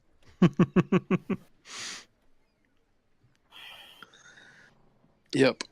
We got these passes. I'm assuming one of you also has a Rix's pass to reclaim.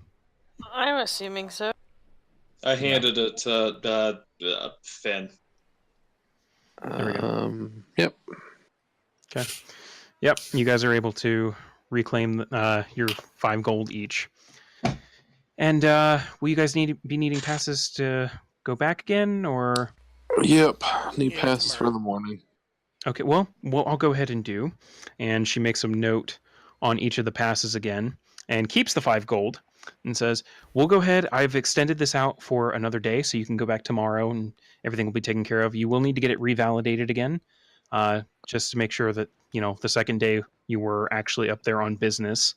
But once you're done up there, just, again, come back here, and we'll go ahead and refund the 5 gold. All right, that works. All right, there you go. She hands back all your passes. And where's Rix? Thought he was with you guys today. I had to take a shit. Oh. Well, Okay. okay Yeah, then. he said he must have eaten something bad, like his stomach was real queasy. Like he said he's had I real bad don't- diarrhea. I don't think I needed to know that.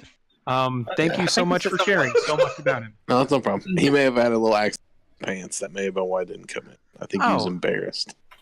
And I mean, I can't say I blame him. No. I am Hopefully, just pinching the bridge between my nose and oh my god. between my eyes.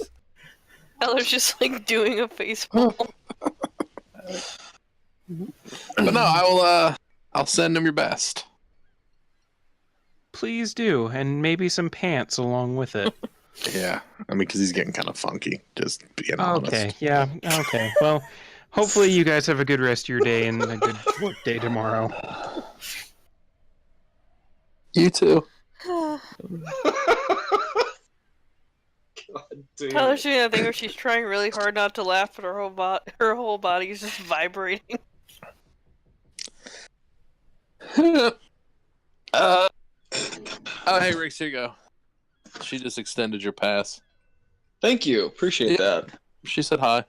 Did she? Okay, she didn't wonder why I wasn't there or anything? No, we just said you were Okay. tied up, so. No, it's all good. Okay. Good. Nope, definitely wouldn't be. Thank you. Thank you so much. I appreciate it.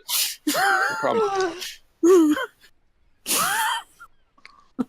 I mean, Taylor mostly filled her in, so it's all good. Okay. He just stares at you. You guys are good friends. Thank you so much. That's what we've been told. Hmm. Ugh.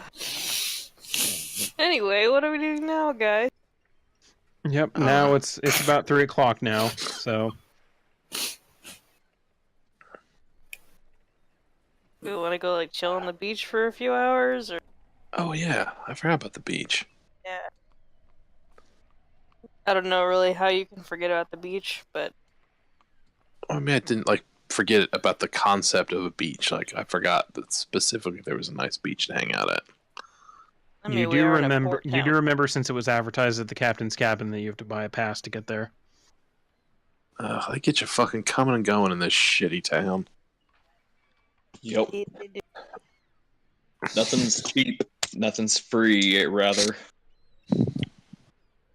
You want to hit up the market area and see if the old youths are maybe running around? Yeah, I told them nighttime, so we'll give them a little bit. No beach it is.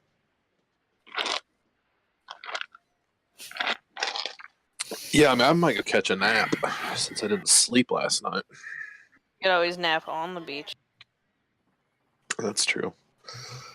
It's not a Seems bad silly time. to pay money to nap on the beach when I already paid money for a room, though. I mean, that's true. But yeah, no, fuck it. Let's go to the beach. Okay. Yeah. Okay. Well, now I got to find out how much it costs to go to the beach because I wrote that down somewhere. Could've made it free 1,500 for gold. It is a 5 gold fee for each of you. Wow. Good lord! That'd be a nice fuck. Maybe I won't go to the beach. That's a lot of fucking cash. Can I stay back? You can stay back. No, I'll go to the beach. Yeah. Just Okay. like Anyone who hustle. is going to the beach, yep, cross off 5 gold. Stepping onto the beach itself, it is in fact a pretty nice beach, made better by the fact that there aren't really any people on the beach. You get the feeling that the 5 gold fee kind of keeps out just about everyone. And there's one section of it kind of closer to the cliffside that seems to be cordoned off, almost like a private area. That area does have more people over there, but it also seems like the people over there are being waited on hand and foot. They're probably nobility of some sort.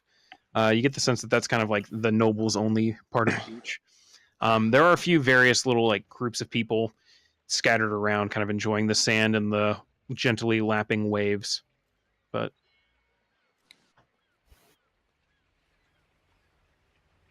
Cool. Oh, this is so nice. Do I notice any of the nobility know who they are? looking over, no, most of them appear to be younger, probably scions of great, of the houses. No one seems to catch your eye. It's really just kind of like older teens enjoying this. It's like Panama City. Basically, yeah. From what you know of the nobility, the younger ones tend to not do much until they get older. So teenagers kind of just waste their parents' money.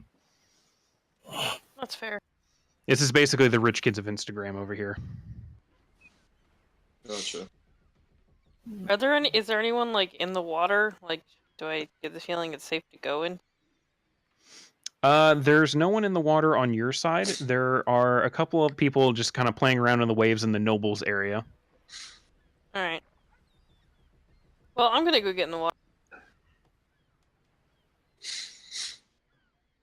Okay. Are you just So- getting in your druidic vestments and everything in your armor? I mean, I'm assuming I'm wearing at least like something under my armor. I hope so. Finn's mean- actually honestly pretty cool if she isn't. I mean, are you? I'm assuming so. You all bought outfits at Julius Caesar by this point, so if you're wearing Do you want my underwear, wig? you'd know more than I do. That is not true. Most of you bought outfits at Julius Caesar. I was doing a little crime shit. Yeah, you were on a crime spree, so that's different. But I mean, yeah. I'm assuming I'm wearing something under my armor, so I will go into that and then get in the water. You mean Okay. skivvies? Yeah. What the hell? there you go. You all watch as Tyler strips down to her underwear and goes to get in the water. See ya. Enjoy. Have fun. Watch Oh, my it's stuff. freezing cold. Oh, definitely watching your stuff. How's the water? It's real good. It is pretty good, actually. She's just like splashing around. Yeah, you kind of splash around a little bit, getting just deep enough that you can kind of float on the water with ease, gently letting the waves just kind of carry you around. Eventually, you feel what almost kind of feels like a couple of fish just kind of swimming around you a little bit. I'm gonna play with the fish. Oh, you do. You keep trying to make little gentle swipes of them, and they just keep swimming around. I'm Is having so there- much fun. Is there a little bar or something, like a little cabana I can go grab a drink? Looking around, there is in fact a shack right behind, on the spot like of this beach where this is. It corresponds to where the captain's cabin, your tavern, is. So more than likely, it's their way of getting some service out on the beach.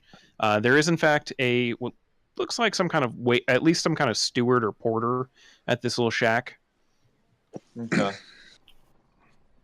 As you kind of approach, he just looks you. Nothing. Yeah. Okay. Can I help you?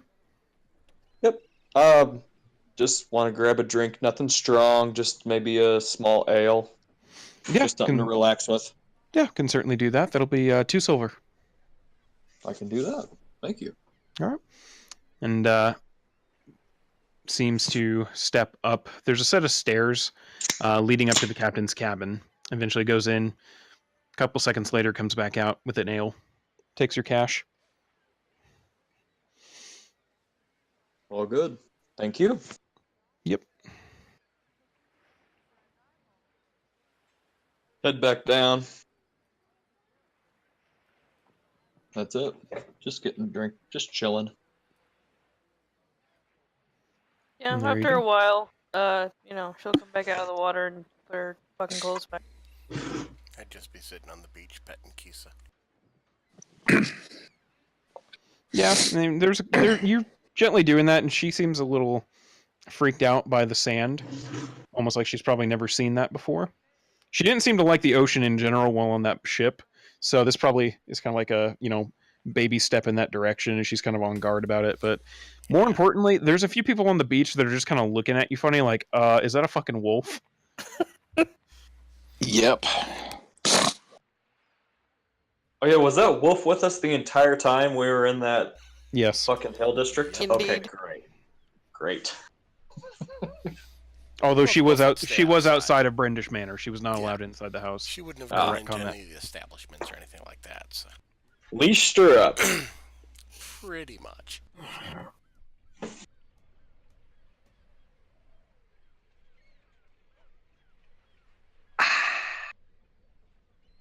This is nice. Yes, it is. It's nice for now. We might want to enjoy it because who fucking knows what's going to happen tomorrow. Yep. Hmm. Or tonight. We might go to sleep and Finn will have a fucking night terror. Wake up screaming at everybody. I Have hope some not. weird dream to tell us about. Yeah, that's not high my stuff I want to happen. I don't want to be taking on another one. Yeah, like, are we each gonna get like a turn? Is that how this is gonna go? I mean, I'll pass on that ride. Yeah, as I, I mentioned, didn't have a choice on that fucking ride. not That is- super that is- informative. That is bizarre. That is bizarre that Garrick went on that little journey. And still there's no connection to it. Very strange. Yeah.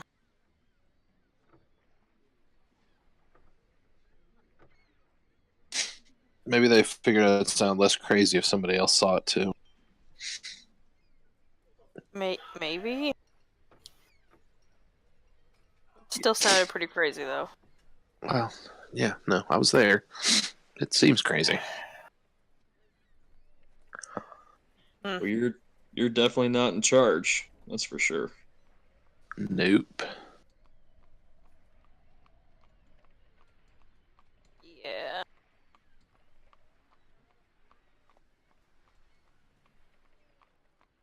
Alright, I mean, probably after walking out the beach, I'll head back up.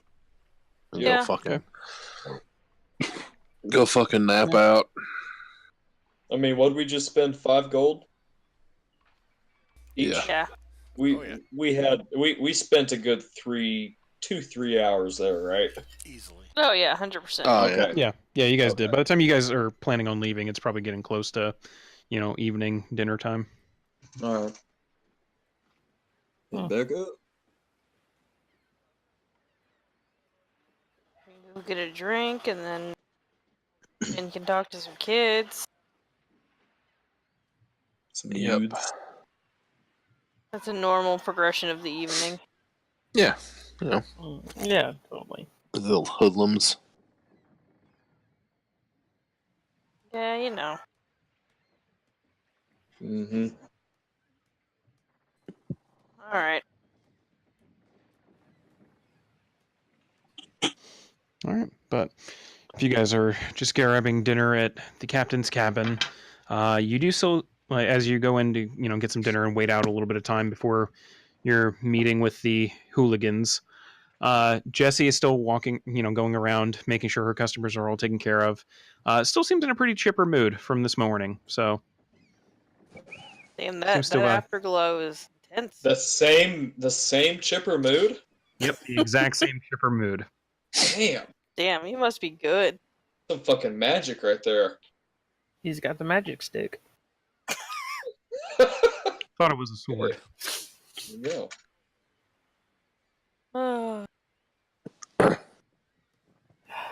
I mean, if they break up, Yeah, that's all I'm saying. you remember the part about him working for the dude that murdered your family, right? You know, semantics. It's not what I mean, we've all taken jobs I believe in. I mean, not sleeping with them isn't going to bring my parents back. This is true.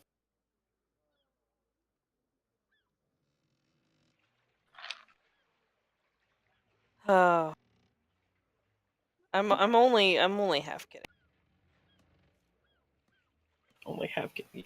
Anyway, Yeah. Only half. Eventually, though, you do finish up eating your dinner, having a drink or two. Eventually, it does come time to eventually go see the hooligans.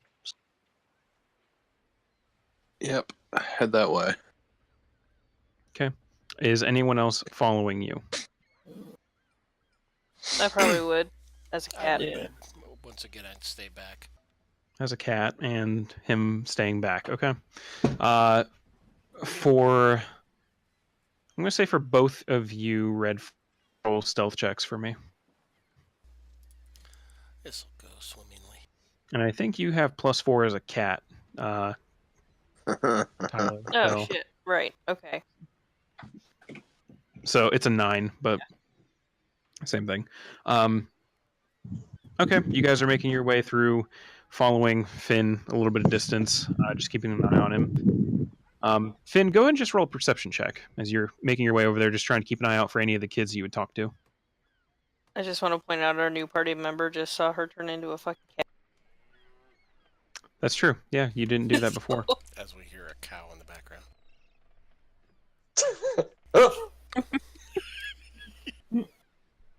What the fuck? It happens.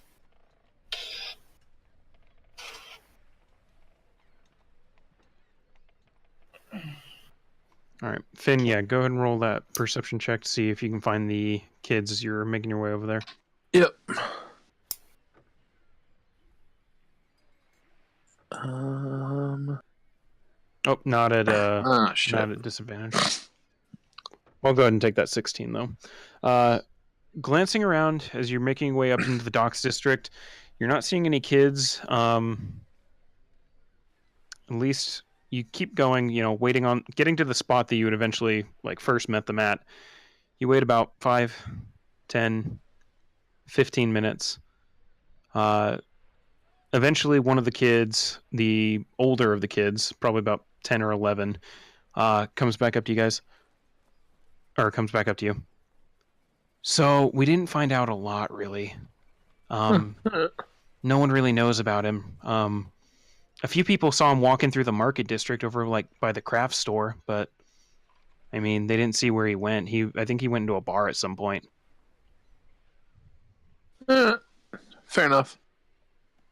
Hey, have you seen my younger brother and my friend? I haven't seen them since earlier today. No. Huh. Were they doing the Okay. same thing you were doing? Yeah, they were doing the same. We all kind of broke up to go find anything else we could at not long, after trying to scrounge up some lunch, and I haven't seen them since. All right. Well, here's the 2 silver. Okay, takes the 2 silver. I'll keep my eyes peeled. Cool. If you need any more eyes and ears, I know lots of other kids.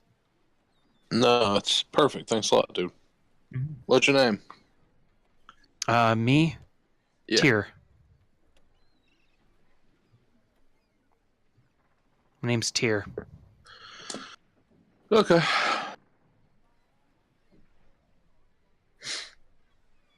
Well, I will ask around if I need some more help, but I appreciate it. Yep. And he just kind of wanders off with the 2 silver.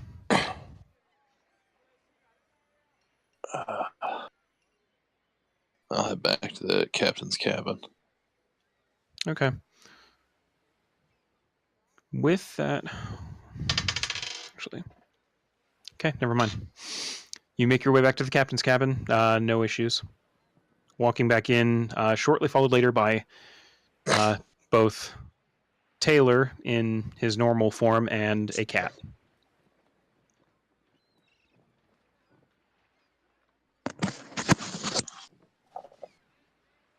What happened? Yeah.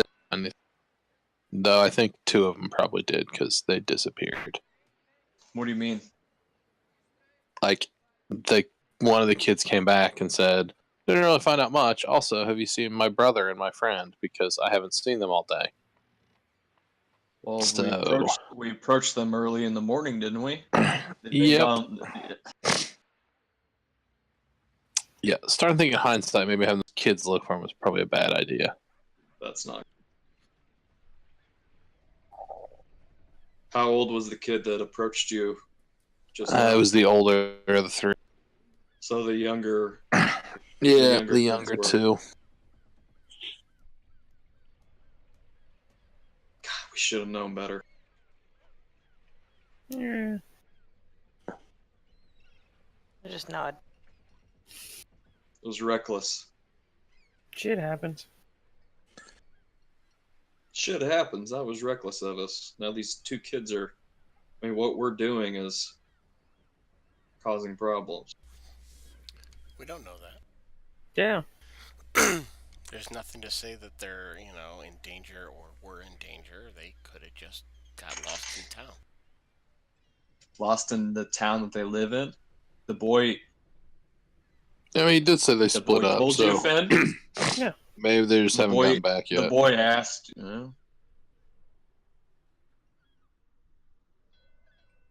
I don't feel good about it. I don't either, but it's still a possibility that it could be nothing. It probably is something, but like I said, there's a chance it could be nothing. Yeah. And Yeah. Yeah, Well, no, on we're- that note, I'm beat, so I'm gonna go fucking. Yeah, the worst part is you didn't get anything from your old boy, so we have nothing. I mean, they said they see him by the craft store, so maybe it's somewhere in that ballpark.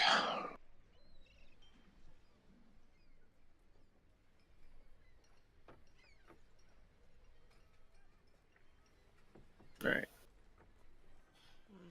All right. With that, everyone's heading to bed. Yep. Yep.